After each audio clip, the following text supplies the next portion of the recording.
माझ्याविषयी थोडीशी ओळख करून दिली चित्राम साहेबांनी. तर त्यात मला एवढं सांगायचं आहे की माझ्याबरोबर जे काम करणारे होते त्याच्यामधले अनेक मराठा लाईट इन्फंट्रीचे जवान आणि अधिकारी माझ्या इथे आहेत. तर मी त्यांना विनंती करतो की आपण तिथेच उभं राहावं. भाऊ पवार साहेब, प्रकाश पाटील रोटे उभे राहा जरा आणि थोडंसं उलटं बाजारा करा. हे माझ्याबरोबर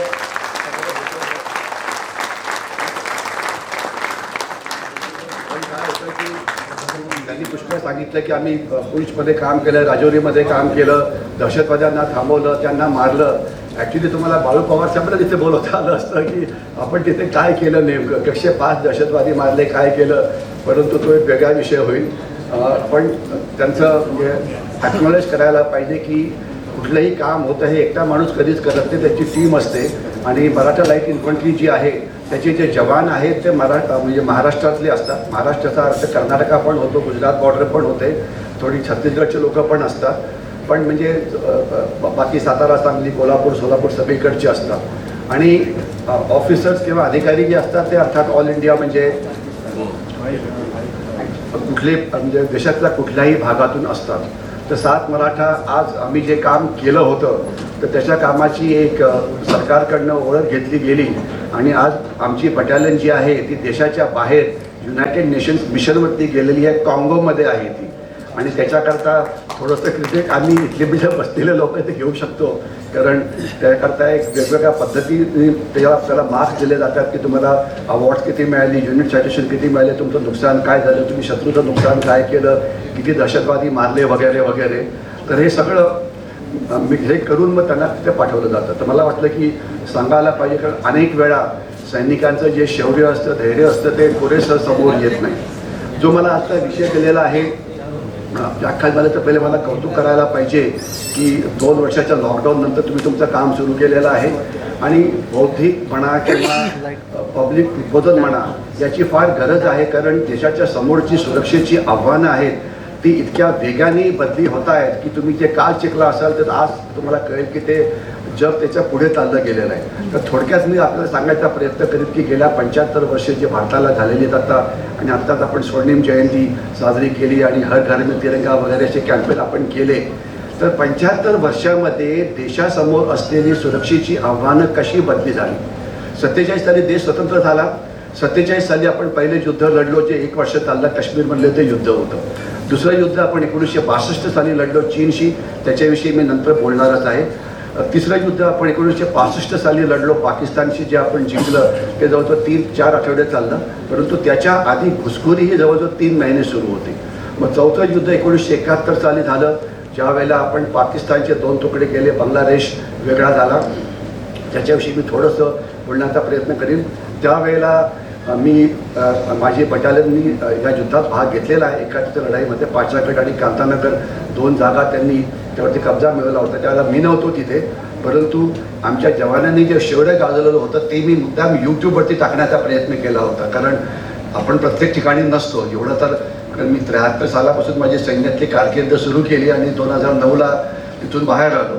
पण त्याच्या आधीचे वेळ होते ते जर तुम्हाला कोणाला असेल इंटरेस्ट असेल जरूर यूट्यूबवरती बघावं की 71 साली 7 मराठ्यांनी बांगलादेशमध्ये काय केलं, मग ज्यावेळेला ते मिझोराममध्ये होते त्यावेळेस त्यांनी काय केलं, ज्यावेळेस ते नागालँडमध्ये होते त्यावेळेस त्यांनी काय केलं, पुष्कळ दिलेलं आहे. त्याच्यामध्ये शौर्य, धैर्य याच्याविषयी आपल्याला अनेक गोष्टी ऐकायला मिळतील. आणि ते असे लोक आहेत की जे तिथे ॲक्च्युली होते, म्हणजे नुसते बघणारे नव्हते, तर ते तरी ॲक्च्युली त्याच्यामध्ये भाग घेतलेला होता. आता आपण 71चं युद्ध झालं, त्याच्यानंतर 4थं युद्ध झालं ते म्हणजे 99 सालचं कारगिलचं युद्ध. ते अतिशय मोस्ट टेलिवाइज वॉर आहे. तर 71 सालचं युद्ध म्हणजे 99पर्यंतची 5 युद्ध होती ज्यांना पारंपरिक युद्ध असं म्हटलं जातं. पारंपरिक युद्ध याचा अर्थ काय की भारताचं सैन्य आहे पाकिस्तानच्या सैन्याशी लढायचं किंवा चीनच्या सैन्याशी लढायचं. परंतु 71चं युद्ध लढल्यानंतर पाकिस्तानला कळालं की भारताशी लढून युद्ध करून कधीही काश्मीरला भारतापासून वेगळं करता यायचं नाही. म्हणून त्यांनी एक नवीन प्रकारचं युद्ध सुरू केलं, त्याला 3 नावांनी ओळखलं जातं. एक त्याला म्हटलं जातं ऑपरेशन टोपॅज किंवा दुसरं म्हटलं जातं ऑपरेशन काराकोरम. परंतु सिंपल भाषेमध्ये पाकिस्ताननी भारताच्या वेगवेगळ्या भागामध्ये दहशतवादी आणि त्यांचे समर्थक घुसवून गडबड करायला सुरुवात केली. ऑपरेशन काराकोरमचे 3 भाग होते. K1, K2 आणि K3. K1 म्हणजे खालिस्तानी दहशतवाद, K2 म्हणजे काश्मीरमधला दहशतवाद आणि K3 म्हणजे बाकीच्या भारतातला दहशतवाद. तर K1 हा जो खालिस्तानी दहशतवाद होता, त्यावेळेला माझी बटालियन आम्ही पंजाबमध्ये होतो, गुरदासपूर वगैरे भागामध्ये, तिथे आम्ही पुष्कळ काम केलं होतं. आणि नंतर ज्यावेळेला मी बटालियनच्या बाहेर गेलो, ब्रिगेड हेडक्वार्टरमध्ये गेलो होतो, तर तिथे सुद्धा आमच्याच ब्रिगेडचा एक मेजर अनुराग नवऱ्याल खेमकरणमध्ये त्याचा मृत्यू झाला होता तिथे. आणि त्यावेळेस जे हायेस्ट अवॉर्ड होतं अशोक चक्र 1900 मला वाटतं 86चं, ते मेजर अनुराग नवऱ्याला मिळालेलं होतं. तो माझ्या म्हणजे आमच्या ब्रिगेडमध्ये होता. तर हे म्हणजे ऑपरेशन खालिस्तानी दहशतवाद वगैरे त्याच्याविषयी मी थोडंसं नंतर बोलीन. मग दुसरं आहे काश्मीरमधला दहशतवाद. काश्मीर हे अतिशय शांत होतं. ज्यावेळेला मी पहिल्या वेळा काश्मीरमध्ये गेलो 76 साली, म्हणजे मी पहिल्या वेळेला गेलो, तर त्यावेळेला त्याला अक्षरशः त्याला नंदनवन असं म्हटलं जायचं. आणि त्यावेळेचे जुने सिनेमे जे होते त्याचं सगळ्याचं शूटिंग हे काश्मीरमध्ये व्हायचं. आपल्याला ते काही पांढरी केसवाली माणसं दिसत आहेत मला, किंवा काही ज्याच्या डोक्यावरती केसच नाही, त्यांना कल्पना असेल की त्यावेळेचे सिनेमे काश्मीर की कली, एक फूल दो माली. तर मग काही लोक विचारतात हे जे यंग मुलं बसलेली आहेत की त्याच्यामध्ये कोण काम करत होतं. शर्मिला टागोर. म्हणजे ही कोण शर्मिला टागोर? मग त्यांना सांगावं लागतं की शर्मिला टागोर म्हणजे सैफ अली खानची आजी. ठीक आहे, मग त्यांना कळतं की अरे हो. किंवा करिश्मा कपूरची सासू, हे त्यांना कळतं. पण ती स्वतः हिरोईन आहे ते पाच लोकांना कळत नाही. पण ज्यांचे पांढरे केस त्याला नक्कीच आठवत असेल की त्यावेळेला ती एक अतिशय म्हणजे चांगल्या हिरोईन होती. आणि काही जण मी बघतोय अतिशय स्माईल करतात, त्याला ते नॉस्टॅल्जिक मेमरीमध्ये गेलेले आहे. पण ते थोडे लोक असतील. तर काश्मीर नंदनवन होतं. परंतु 1972 नंतर काश्मीरच्या वेगवेगळ्या भागामध्ये दहशतवादी आणि त्यांचे समर्थक घुसवले, पॉलिटिकल पक्षात घुसवले, ब्युरोक्रेसी म्हणजे नोकरशाहीमध्ये घुसवले, पोलिसांमध्ये घुसवले. आणि 80 आम्ही पहिल्या वेळेला होतो तर त्यावेळेला फक्त आम्ही सीमेचं रक्षण करत होतो. पण दुसऱ्या वेळेला ज्यावेळेला आम्ही काश्मीरमध्ये गेलो 95 ते 98, ज्यावेळेला आम्ही पुंछ राजौरीमध्ये गेलो होतो, तर त्यावेळेला आमचं जे काम होतं ते केवळ लढाई करण्याचंच होतं. पाकिस्तानी सैन्य पण फायरिंग करायचं आणि आपलं पण फायरिंग अर्थातच व्हायचं. आणि तिथे अर्थात आम्ही सुद्धा पुष्कळ रक्त सांडलेलं आहे. 3 माझ्याच बटालियनचे जवान आम्ही तिथे गमावलेले आहेत. तर हे सगळं झालं पोस्ट 1980.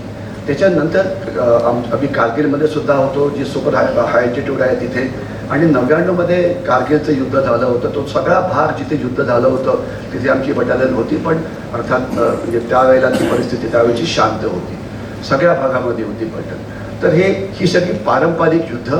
आणि त्याच्यानंतर सुरू झालेला दहशतवाद, खालिस्तानी दहशतवाद, काश्मीरचा दहशतवाद, आणि तिसरा K3 म्हणजे बाकीच्या भारतातला दहशतवाद. तर हा दहशतवाद याचा सर्वात पहिला मान मुंबईला मिळाला. 93 साली भारताच्या म्हणजे काश्मीरच्या बाहेरमधले पहिले दहशतवादी हल्ले झाले मुंबईमध्ये. आपल्याला आठवत असेल की रायगड आपलं कोकणची किनारपट्टी आहे, रायगड नावाची जागा आहे तिथे. आणि तिथे शेखाडी नावाची जागा आहे जिथे ते दहशतवाद्यांनी आपले स्फोटक पदार्थ तिथे उतरवले होते. आणि तिथून मग ते गाडीमधून त्यांना मुंबईमध्ये आणलं होतं आणि 13 ठिकाणी बॉम्ब ब्लास्ट झाले होते. आणि त्याच्यानंतर दरवर्षी 1, 2, 3, 4 बॉम्ब ब्लास्ट व्हायचेच. मग ते मुंबई असो की पुणे असो की गोरखपूर असो की कलकत्ता असो की दिल्ली असो. आणि हे सगळे जे दहशतवादी हल्ले होते, ज्याच्यामध्ये 26/11चा पण हल्ला होता, 2016-17 नंतर हे दहशतवादी हल्ले थांबले. याचं 2 कारणं, म्हणजे मुख्य कारण होतं सर्जिकल स्ट्राईक. पाकिस्तानला कळालं की आपण जास्त काही गडबड केली तर आपल्याला त्याची किंमत ही खूप द्यावी लागते. पाकिस्तानची आजसुद्धा क्षमता आहे दहशतवादी हल्ले करायची, आजसुद्धा त्यांचे स्लीपर सेल आहेत, पण त्यांची आता कामाची पद्धती ही बदली होते आहे. तर पारंपरिक युद्धापासून दहशतवादाचे वेगवेगळे प्रकार हा दुसरा भाग सुरू होता. त्याच्यानंतर जो तिसरा भाग आहे त्याच्याविषयी मी आज जास्त बोलणार आहे, ते म्हणजे हायब्रिड युद्ध. सध्या चीन सीमेवरती जे भारतीय सैन्य तैनात आहे ते तिथे फायरिंग करत नाही, आपल्या शस्त्राचा वापर करत नाही. मग गलवानमध्ये काय झालं? गलवानमध्ये जी लढाई झाली होती ज्यामध्ये आपण आपले 20 सैनिक गमावले आणि चीनचे आपण 70हून जास्त सैनिक तिथे मारले होते. ते कसे मारले होते? तर ते मारले होते दगड धोंडे फेकून, हातातल्या काठ्यांनी मारले होते. म्हणजे त्याला म्हणायचं की पाषाण युगातली लढाई होती. पाषाण युगात जेव्हा लढायचे तर त्यांच्या हातात दगड धोंडे अशा प्रकार, म्हणजे जी शस्त्र सैनिकांची असतात सैनिकांची शस्त्र कुठली असतात?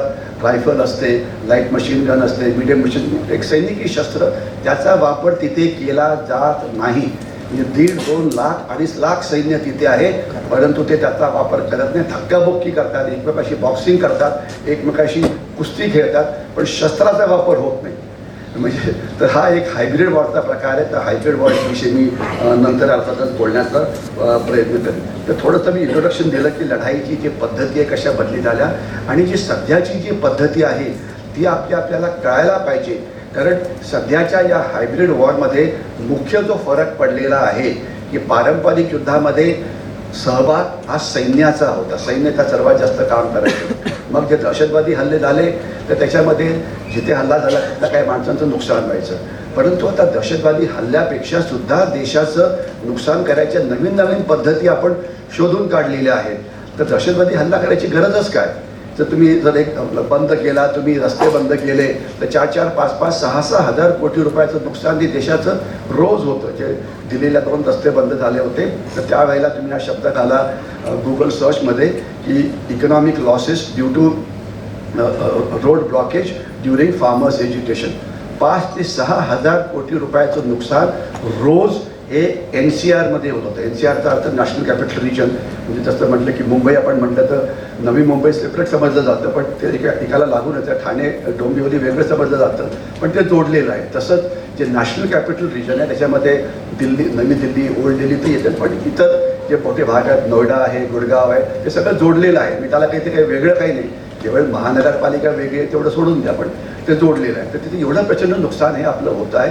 तर यामध्ये सैनिक आहेत, एक सामान्य नागरिक, आणि सामान्य नागरिक काय करू शकतो याच्याविषयी मी बोलण्याचा प्रयत्न करून सुरुवातीला सांगतो. जास्त एखाद्या मालिकेत असतं की ते म्हणजे मोठं वाक्य ते शेवटच्या क्षणी ठेवतात की आता उद्या काय होणार ते करतात. तर सामान्य नागरिक चीनच्या विषयी अनेक कारवाई करू शकतो. आज आपल्याकडे सगळ्यांकडे मोबाईल आहे. इथे जे लोक बसले असतील ते कोणी पण नसले की ज्याच्याकडे मोबाईल नसेल. आणि आज भारतामध्ये भारतीयांकडे असलेले 50 ते 60% मोबाईल हे चीनी बनावटीचे आहे. याचा अर्थ काय होतो? पहिले एक जुना प्रकार होता कुंडली नावाचा. कुंडलीने तुमचं भविष्य वगैरे कळायचं. पण आता ही तुमची कुंडली म्हणजे तुमचा मोबाईल आहे की तुम्ही कोणाशी बोलला, तुमच्याशी कोण बोललं, तुम्ही कुठे गेला होता. आज मी आलो इकडे तर त्यांनी मला सांगितलं की तू 3 वर्षापूर्वी इथे सोलापूरमध्ये शेवटचा आला होता. मला त्यानंतर वाटलं की मला पण एवढं काही आठवत नाही आहे की मी एक्झॅक्टली केव्हा आलो होते माहिती आहे, पण डेट आणि हे कोणाला माहिती असणार आहे. तर ते तुम्हाला गुगल मॅप सांगतं की अरे तू इथे आला होता, म्हणजे या ठिकाणी नाही पण सोलापूरमध्ये आला होता. म्हणजे ते गुगलला तुमच्याविषयी सगळी माहिती आहे. तर ही माहिती सगळी चीन चोरतं आणि त्याच्यामुळे देशाचं खूप नुकसान होतं. असं म्हटलं जातं की डेटा म्हणजे माहिती हे एक अतिशय मोठं इंधन आहे आणि त्याच्या मदतीने काही पण करता येतं. ते कसं करता येतं त्याच्याविषयी आपण नंतर बोलू. पण आपली माहिती आपण चीनकडे जाऊ द्यायला नको. तर ज्याच्याकडे चीनचे मोबाईल आहेत त्यांनी ते मोबाईल कृपया वापरू नये, दुसऱ्या कोणाचे द्यावेत आणि भारतीय बनावटीचे मोबाईल घ्यावेत. आणि आता सणाचा सीझन सुरू होणार आहे. आता गणपती सुरू झालेले आहेत. गेल्या वर्षामध्ये हजारो कोटी रुपयाचा नफा चीनने कमावलेला आहे भारतामध्ये. रक्षाबंधनमध्ये आपण 60,000 किलो राख्या चीनमधनं आयात केल्या. तर काय गरज होती त्याची? इथे आपल्याला स्मॉल स्केल सप्लाय बनवू शकत नाही का? किंवा फटाके तिथं आपण आयात म्हणजे आणतो आपण तिथनं. सगळे जे शोभेचं सामान आहे सगळं तिकडनं आणतो.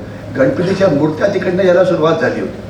याची काही गरज नाही. तर कृपया कुठलाही सण घेऊ तर बी इंडियन बाय इंडियन.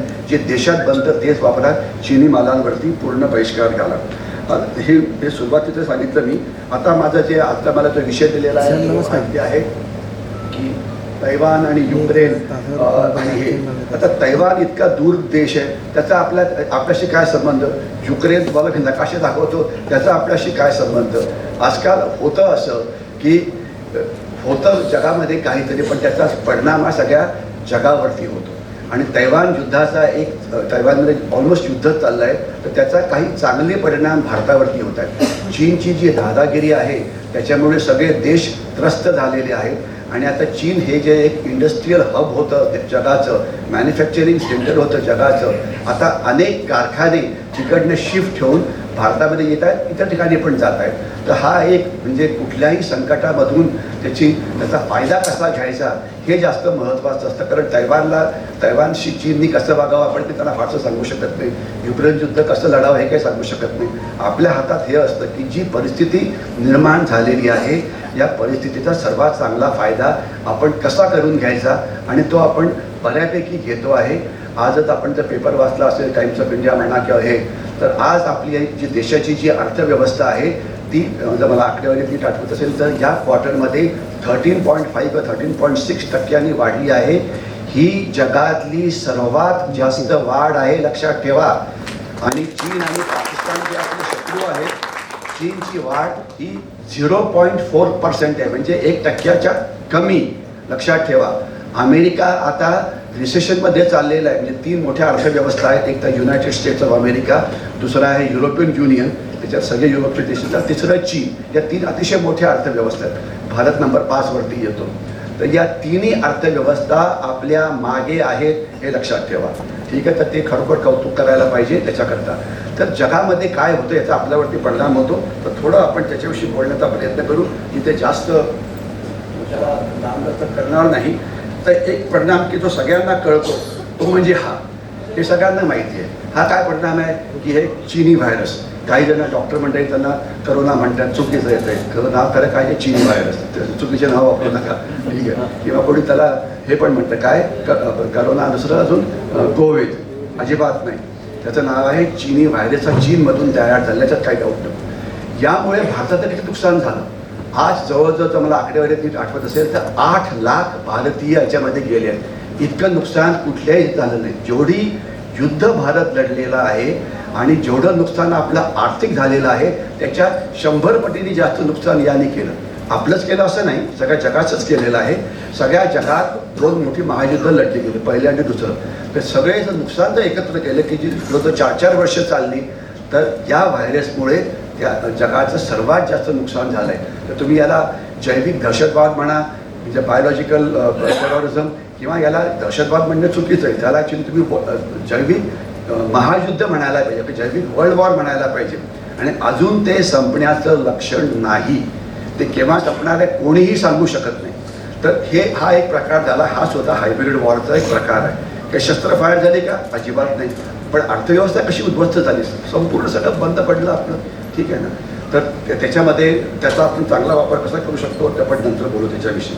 आता मी चला ओके थँक्यू. माझे काही सैनिक हे 50 किलोमीटर लांबून आलेले होते. म्हटलं रात्रीच्या वेळेला प्रवास करू नका, कारण ते काय ठीक वाटत नाही आपल्याला. ठीक आहे.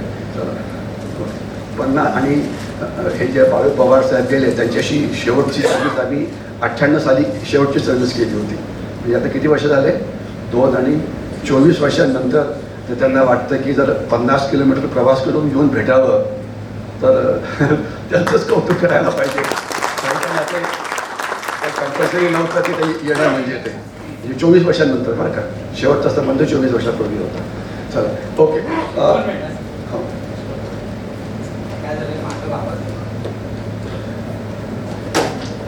पण गंमत अशी आहे की मागे आवाज येत नाही. त्रास यांना झालेला आहे, पण लोकांना कोणाला काही त्रास झालेला नाही आहे. बरं सांगितलं का? ओके. मागच्या अगदी स्वस्त बसलेले आहेत. असं म्हटलं जातं की ज्या मागच्या लाईनीवर बसतात ते अतिशय हुशार असतात. म्हणजे इनफॅक्ट आम्ही ज्यावेळेला कॉलेजमध्ये जातो तर त्यावेळेला ते 2 गोष्टी करतात की सगळी दारं बंद करतात. म्हटलं ह्या काय प्रकार आहे, सगळी दारं काय बंद करतात? म्हणजे साहेब तुमचं भाषण सुरू झालं की लोक काही आणि हॉल सोडायला लागतात. तर दरवाजा बंद करून ठेवला की मग त्याला बाहेर जाता येत नाही ते. ओके. आता हा आहे अफगाणिस्तान. याच्याशी मी फक्त 2 मिनिटात बोलणार आहे. अफगाणिस्तानमधून 1 वर्षापूर्वी अमेरिकन सैन्य हे पळून गेलं. ते लढायला तयार नव्हतं. आता तिथे आता सध्या तालिबानचं राज्य आलेलं आहे. आणि त्यावेळेला अनेक लोकांनी सांगितलं की अमेरिका तिथे 3.5-4 अब्ज डॉलर्स किमतीचे शस्त्र मागे सोडून गेलं होतं. आणि त्यावेळेला असं म्हटलं जात होतं की हे जे 50-60 हजार तालिबानी आहेत की जे कडवे दहशतवादी आहेत, आता पाकिस्तान त्यांना भारताच्या काश्मीरमध्ये घुसवेल. आणि ते खरं त्याला घुसवणं चालूच आहे. परंतु भारतीय सैन्याने त्यांचं कंबरडं मोडलेलं आहे. आपल्याला एक कल्पना पाहिजे की अफगाणिस्तानला महाशक्तीचं स्मशानभूमी म्हटलं जातं. ग्रेवयार्ड ऑफ सुपर पॉवर्स, महाशक्तीचं स्मशानभूमी. म्हणजे काय, 19व्या शतकामध्ये ग्रेट ब्रिटन म्हणजे इंग्लंड म्हणजे युनायटेड किंगडम हे एकुलती एक महासत्ता होती. आपल्याला आठवत असेल की असं म्हटलं जायचं की 19व्या शतकामध्ये ब्रिटिश साम्राज्यावरती सूर्यास्त होत नव्हता. ब्रिटिश साम्राज्याने प्रयत्न केला अफगाणिस्तानवरती कब्जा करण्याचा. 10 वर्षात ते 4 लढाया लढले, पण ते 4ही लढाया हारून ते परत गेले. म्हणजे ब्रिटिशांनी सगळं जग पादाक्रांत केलं, पण अफगाणिस्तान नाही. कारण तिथले ते कडवे लोक, खास तर पठाण जे लोक आहेत त्याच्याशी दाखवायचा प्रयत्न करतो.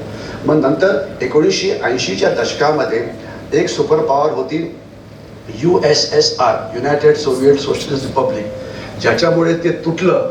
त्यांचा आजच पेपरमध्ये त्यांचा फोटो आलेला आहे, गोर्बचेव, ज्यांचा काल मृत्यू झाला होता आणि आजच्या पेपरमध्ये आहे. त्यांच्यामुळे USSR तुटलं आणि 15 देश वेगळे झाले. 1980मध्ये ते अफगाणिस्तानमध्ये आले, अफगाणिस्तानला कॅप्चर करण्याकरता. 10 वर्ष ते तिथे युद्ध लढले आणि रशियन युद्धाने दुसऱ्या महायुद्धात मोठा महापराक्रम गाजवलेला होता. Battle of Leningrad, battle of Stalingrad. आणि त्यांचे जे काही सेनापती होते, मार्शल झुकाव वगैरे, जगप्रसिद्ध सेनापती आहे. तर हे सगळे अफगाण युद्धामध्ये होते. रशियाकडे म्हणजे त्यावेळेच्या युद्धकडे मोस्ट मॉडर्न शस्त्र होती, तरी पण 90मध्ये ते हरून परत गेले. त्यांना अफगाणिस्तानवरती कब्जा करता आला नाही. दुसऱ्या महाशक्तीचा पराभव. तिसरी महाशक्ती अमेरिका, ज्यावेळेला ट्विन टॉवरवरती हल्ला झाला त्यानंतर ते येऊन पोचले आपल्या याच्यामध्ये अफगाणिस्तानमध्ये अल कायदाला मारण्याकरता वगैरे. आणि 1 वर्षापूर्वी ते सैन्य पळून गेलं. मी शब्द अतिशय रिस्पेक्टफुली वापरतो, पळून गेलं, कारण त्यांची तिथे लढण्याची हिंमत नव्हती. तिसरी महाशक्ती हरली. हेच अफगाणी, हेच पठाण, हेच पश्तून 1947 साली सुद्धा वापरण्यात आलं त्यांना भारतीय सैन्याच्या विरुद्ध. त्यांना आपण तिथे हरवलं. 1965 साली ऑपरेशन जिब्रॉल्टरमध्ये त्यांना वापरण्यात आलं, त्यावेळेस सुद्धा त्यांचं आपण कंबरडं मोडलं. आणि अजूनसुद्धा काश्मीरमध्ये जे फॉरेन दहशतवादी येतात त्याच्यामध्ये हे लोक असतात, परंतु ते भारतीय सैन्याला कधीही हरवू शकले नाही. हे आपल्याला अनेक वेळा हे कळत नाही की 3 महाशक्ती यांच्यासमोर हरलेल्या आहेत. ठीक आहे ना, म्हणजे मी तालिबानचं काही कौतुक करत नाही, पण त्यांचं जे लढाईचं जे स्पिरिट आहे त्याचं आपण कौतुक करतोय. आता वेळेस ते उग्रवादी आहेत, ते उलट सुलट कामं करतात, महिलांना राईट देत, तो प्रश्न वेगळा. परंतु त्यांची जी लढण्याची पद्धती आहे, 3 महाशक्तींचा त्यांनी पराभव केला आहे, ज्याचा पराभव भारतीय सैन्याने केलेला आहे. आणि हे सगळे शेजारची राष्ट्र वगैरे. आणि काल परवाच आलं होतं की अफगाणिस्तानचे जे फॉरेन मिनिस्टर आहेत ते म्हणतात की आम्ही भारताकडनं आम्हाला मदत पाहिजे. आणि अक्षरशः हजारो अफगाणी भारतीय सैन्याच्या वेगवेगळ्या इन्स्टिट्यूशन्समध्ये ट्रेनिंग घेत होते. तर त्यांना आता आपल्याला अफगाणिस्तानमध्ये पाठवण्यामध्ये यश मिळालेलं आहे. ते काम अतिशय चुपचापपणे करण्यात आलं, त्याला जास्त प्रसिद्धी दिली नाही. म्हणजे NDAमध्ये ट्रेन झालेले लोक, IMAमध्ये ट्रेन झालेले लोक हे सगळे आता तिथे जाऊन पोहोचलेले आहेत. तर अफगाणिस्तान हा एक अशी जागा आहे की जे गडबड करण्याचा प्रयत्न करीन. आणि हे जे पश्तून लोक आहेत, हे यांना पश्तून म्हटलं जातं, यांना पख्तून म्हटलं जातं, यांना पठाण म्हटलं जातं. आणि ही जी जात आणि जमात आहे ही अफगाणिस्तानमध्ये पण आहे आणि पाकिस्तानमध्ये सुद्धा आहे. म्हणजे दोन्ही. आणि जी ड्युरंड लाईन की जी अफगाणिस्तान आणि पाकिस्तानची मधली बाउंड्री आहे त्याला ती डिवाईड करते. आणि आज हेच तालिबानी पाकिस्तानच्या विरोधात लढत आहे. त्याची एक दहशतवादी संघटना आहे तेहरीक-ए-तालिबान पाकिस्तान, जी पाकिस्तानच्या सैन्यावरती हल्ले करते आहे. म्हणजे तालिबानमुळे पाकिस्तानला वाटले की आपल्याला खूप फायदा होईल, तसं नाही. आपण सिच्युएशनला बऱ्यापैकी कंट्रोल केलेला आहे आणि आज जास्त त्रास हा पाकिस्तानला होतो आहे. तर हे सगळं जाऊ दे. हे पुढचा एक महापुरुष याचं वाक्य फार प्रसिद्ध आहे. हे आहेत कोण? जो बायडन, जे अमेरिकेचे प्रेसिडेंट आहेत. ज्यावेळेला युक्रेनचं युद्ध सुरू झालं त्यावेळी त्यांनी काय म्हटलं की United states will fight Russia till the last Ukrainian. म्हणजे लढाई कोण करेल? युक्रेनचे लोक. आणि अमेरिका काय करेल? त्यांना फक्त शस्त्र पुरवठा करेल. आणि ते करत आहे. आणि हे आपले युरोपियन युनियनसुद्धा करत आहे. ते युक्रेनच्या युद्धाचा भारतावरती झालेला परिणाम थोडक्यात सांगायचा प्रयत्न करतो. आपले जवळजवळ 25,000 विद्यार्थी तिथे शिकत होते. ते तिथे शिकायला का जावे हा वेगळाच विषय. जायची खरं गरज नाही आहे, पण जातात तिथे. कारण त्यांना वाटतं फॉरेनची डिग्री मिळाली तर आपल्याला जॉब हे नंतर जास्त चांगले मिळतील म्हणून. पण हे बहुतेक सगळे विद्यार्थी नंतर परीक्षासुद्धा पास करू शकत नाही, ते प्रॅक्टिस पण करू शकत नाही, ती गोष्ट वेगळी. पण त्यांना आपण परत आणलं आणि हे कुठल्याही इतर राष्ट्रांनी केलं नाही. म्हणजे आपण युक्रेन आणि रशियाला युद्ध थांबवून त्यांना एक 7-8 दिवसामध्ये परत आणलं. तर तो एक भाग झाला. दुसरं, याच्यानंतर जे दुसरं होतं की युक्रेनचं युद्ध सुरू झालं आणि युरोपियन युनियन आणि आपले अमेरिका वगैरे यांनी इकॉनॉमिक सँक्शन्स लादल्या कोणावरती? रशियावरती. तर त्यांनी म्हटलं की रशियाकडनं कोणी काहीही घ्यायचं नाही आणि त्याने भारताला सांगितलं की रशियाकडनं तुम्ही तेल पण घ्यायचं नाही. ठीक आहे, पण आपण ते घेतो आहे. आणि आपल्या परराष्ट्र मंत्र्यांनी सांगितलं की युरोपनी असं समजू नये की सगळं राजकारण फक्त त्यांच्या भोवतीच फिरतं आहे. भारताची जी राष्ट्रीय हितं आहे त्याचं आम्ही रक्षण करू. कारण जे आपल्याला कच्चं तेल जे मिळतं आहे रशियाकडनं ते जवळजवळ 30% त्याची कमी किमतीने मिळते आणि याच्यामुळे देशाची जी एनर्जी सिक्युरिटी आहे, आपलं जे तेल आहे हे 7-8 राष्ट्रांकडनं येतं. त्याला एक कंबाईंड बास्केट ऑफ क्रूड म्हटलं जातं. काही म्हणजे सौदी अरेबियाकडनं येतं, काही UAEकडनं येतं, काही रशियाकडनं येतं वगैरे. तर त्याची किंमत, रशियाची किंमत ही $30 कमी असल्यामुळे आपल्याला खूपच फायदा झाला कम्पेअर टू. म्हणजे आपण जर आज आपले पेट्रोलियमचे रेट भारतातले बघितले तर कृपया त्याची तुलना करा पेट्रोल रेटशी कुठल्या देशाशी? श्रीलंकेशी. तुलना करा पाकिस्तानशी, तुलना करा बांगलादेशशी, तुलना करा युरोपशी. पाकिस्तान जर तरी मागाचे देश म्हणता येईल तर इकडचे देश आहेत नाही, परंतु युरोपची तुम्ही तिथे बघा तिथे काय आज किंमत आहे. ठीक आहे, आणि आता युरोपमध्ये एक मोठं एनर्जी संकट येते, पण त्या विषयाशी मला जास्त बोलायची इच्छा नाही. तर आपण आपली एनर्जी सिक्युरिटी ही चांगल्या पद्धतीने त्याचं रक्षण केलं. आणि युक्रेनचं जे युद्ध आहे, या युद्धाचा इथे जी शस्त्र वापरली जात आहेत ती अनेक शस्त्र भारतीय सैन्यसुद्धा वापरते.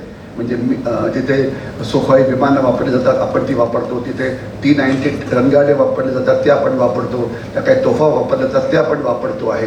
तर हे सगळं याच्यामुळे ते एक लिव्हिंग हिस्ट्री आहे ज्यापासून आपण अनेक गोष्टी शिकू शकतो.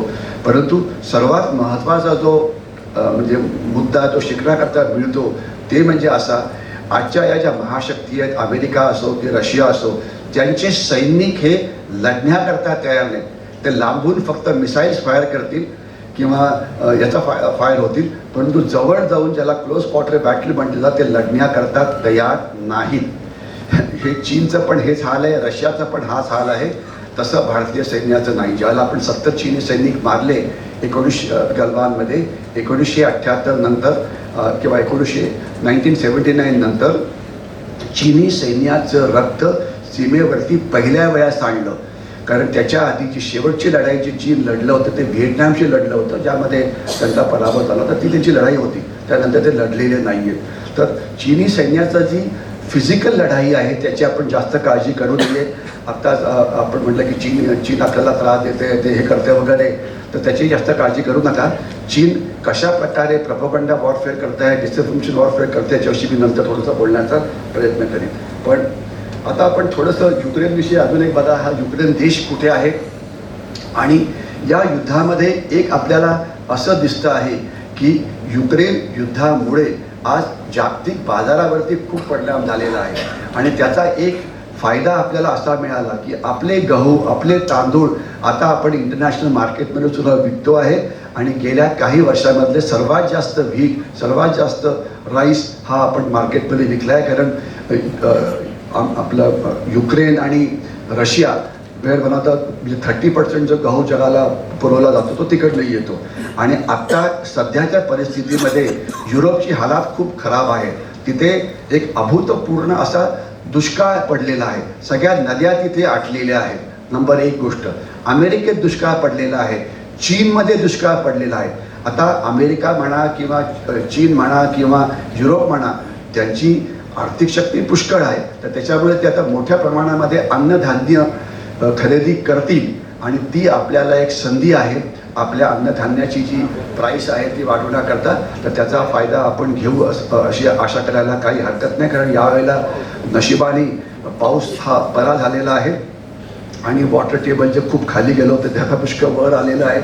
तुम्ही उजनीजवळ राहता, उजनी धरण 100% भरल्या, ओव्हरफ्लो पण होत आहे. जायकवाडीसुद्धा 100% भरलेल्या, पहिल्या वेळा ते पाणी ओव्हरफ्लो पण झालं, की ही चांगली गोष्ट आहे की खास मराठवाड्यामध्ये दुष्काळी जो भाग आहे तिथे चांगला पाऊस पडलेला आहे, ही चांगली. अर्थात काही नुकसान पण झालं, पण ती गोष्ट वेगळी.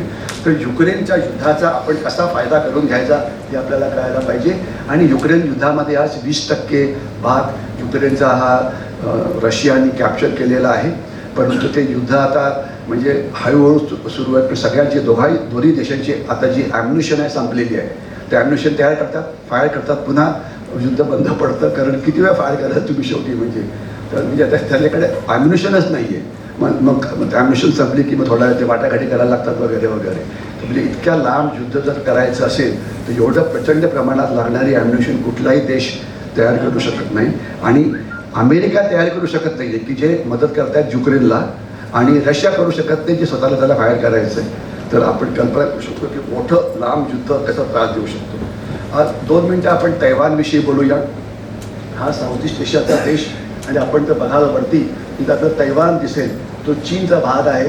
आपण आपल्याकडे पॉईंटर्स टाकला का, लेझर पॉईंटर मिळाला.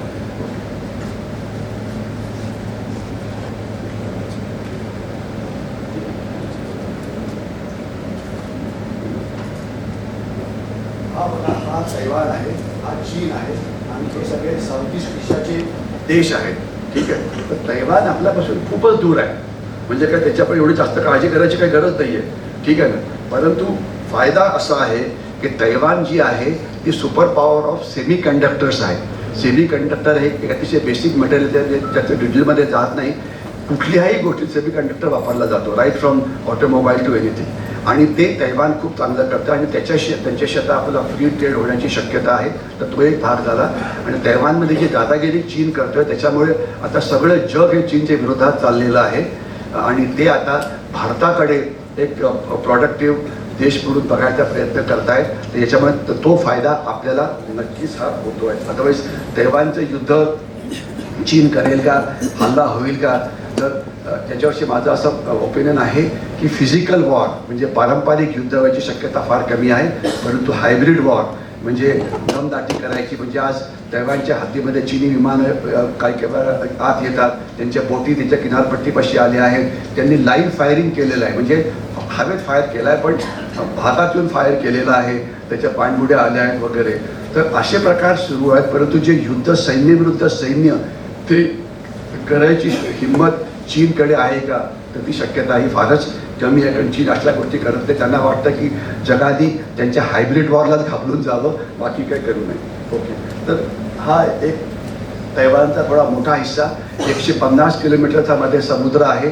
आणि जर चीनला हल्ला करायचा म्हणतात तर त्यांना समुद्राच्या बाजूने तिथे जावं लागेल, आणि त्याला ॲम्फिबियस लँडिंग करावं लागेल. ज्यावेळेस आमची बटालियन अंदमान निकोबार आयलंड्समध्ये होती त्यावेळेला आम्हाला हे असं काम करावं लागायचं की समुद्राच्या बाजूने येऊन किनारपट्टीवरती हल्ला करायचा. तर ते करणं सध्या चीनची क्षमता आहे असं काही आपल्याला वाटत नाही आहे. हे सगळं वेगवेगळ्या युद्धांविषयी मी बोललेलो आहे. याच्यामध्ये मला 2 युद्धाविषयी बोलायचं आहे की हैदराबाद जे तुमच्या जवळ आहे आणि गोवा, याला म्हटलं जातं पोलीस ॲक्शन, पण याच्याशी पोलिसांचा काही संबंध नाही याची आपल्याला कल्पना असेलच. हे सगळं सैन्याने, भारतीय सैन्याने केलेलं होतं. गोवाचं लिबरेशन असो की आपल्या जे हैदराबादचं जे रजाकारांनी हरवलं होतं. हे आता थोडंसं मी चीनविषयी बोलतो. चीनशी लढलं 1962 जे युद्ध आहे त्याची आपल्याला कल्पना आहे. परंतु नंतरची जी युद्ध आहेत चोला नथुला वगैरे, चोला किंवा नथुला एक खिंड आहे सिक्कीममध्ये. तर तिथे 67 साली चीनने अतिक्रमण करण्याचा प्रयत्न केला. तिथे आपले एक अतिशय शूर सेनानी होते जनरल सगत सिंग, त्यांनी चीनवरती प्रतिहल्ला करण्याचं ठरवलं. 350 सैनिक तिथे चीनचे मारले गेले. आपले पण 70 सैनिक गेले होते. पण त्यानंतर चीन 67 नंतर एकदम चूक झालं होतं, आणि नंतर त्यांनी पुढची गडबड जी केली ती सुमदोरांगमध्ये केली. ती 1988 साली केली, जिथे अरुणाचल प्रदेशमध्ये ते आत आले होते.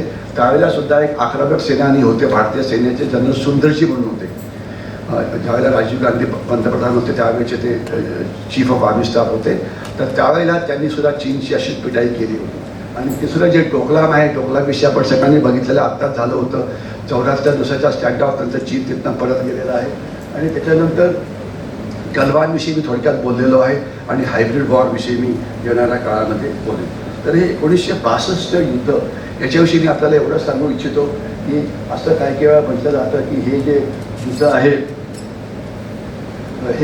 ही भारत चीन सीमा 3 भागामध्ये वाटलेली आहे. लडाखमध्ये आहे, उत्तराखंडमध्ये आहे, नंतर सिक्कीममध्ये आहे आणि नंतर मग अरुणाचल प्रदेशमध्ये आहे.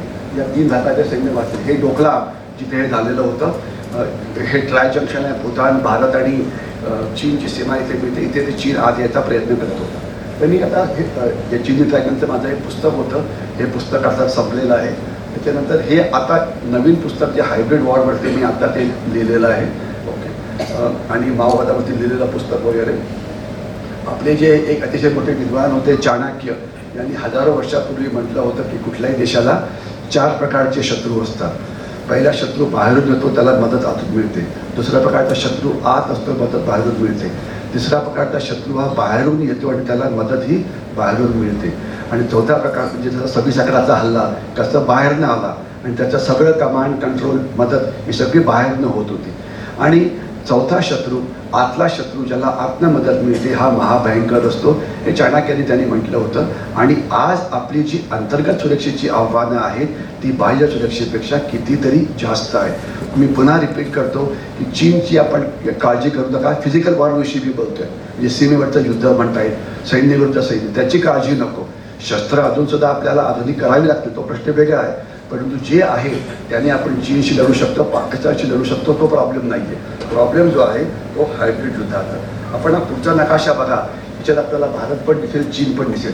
भारत एक नशीबवान देश आहे, आपल्याला 3 बाजूनी समुद्र आहे.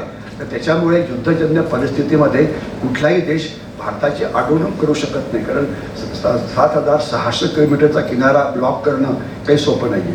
त्या मानाने चीनचा जो व्यापार आहे हा सगळा जातो इकडून त्यांचं तेल जातं आणि इकडून इथे आपले अंदमान निकोबार आयलंड्स आहेत आणि इथून ते चीनमध्ये जाऊन पोहोचतं.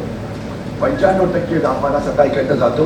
आणि सावरकरांनी अंदमानविषयी ते बोललेले होते की ते त्यावेळेला म्हणाले होते की अंदमान निकोबार आयलंड जी आहेत ती म्हणजे 1200 किलोमीटर दूर मुख्य भूमीपासून पुढे जाऊन आपण देशाचं रक्षण करू शकतो, हे आपल्याला लक्षात यायला पाहिजे. आणि खरोखर तिथे आपल्याला 4 विमानतळ आहेत. दिग्लीपूरला आहे, पोर्ट ब्लेअरला आहे, नंतर कार निकोबारला आहे, कॅम्पबेल बेला आहे. तर हे 4 अनसिंकेबल एअरक्राफ्ट कॅरियर्स आपल्याकडे आहेत. म्हणजे 1200 किलोमीटर दूर. तर त्याच्यामुळे आपली ताकद नेव्हीची असो की सैन्याची असो आपण तिथे करू शकतो आणि मुख्य आपण चीनला तिथे अडकवू शकतो. तर आपण ज्यावेळेला सुरक्षेकडे बघतो, सुरक्षा सीमेची, सुरक्षा आतली, तर हे सगळे इथे दिलेल्या जास्त बी डिटेलमध्ये जात नाही, वेळेचा प्रॉब्लेम आहे. परंतु जी सीमा सुरक्षा आहे, आज जवळजवळ 16,500 किलोमीटर आपल्या जमिनी सीमा आहेत. आणि वेगवेगळ्या देशांना कशा लागल्या आहेत तुम्हाला या कशावरती कळेल की पाकिस्तान आहे, चीन आहे, बांगलादेश आहे, नेपाळ आहे, भूतान आहे.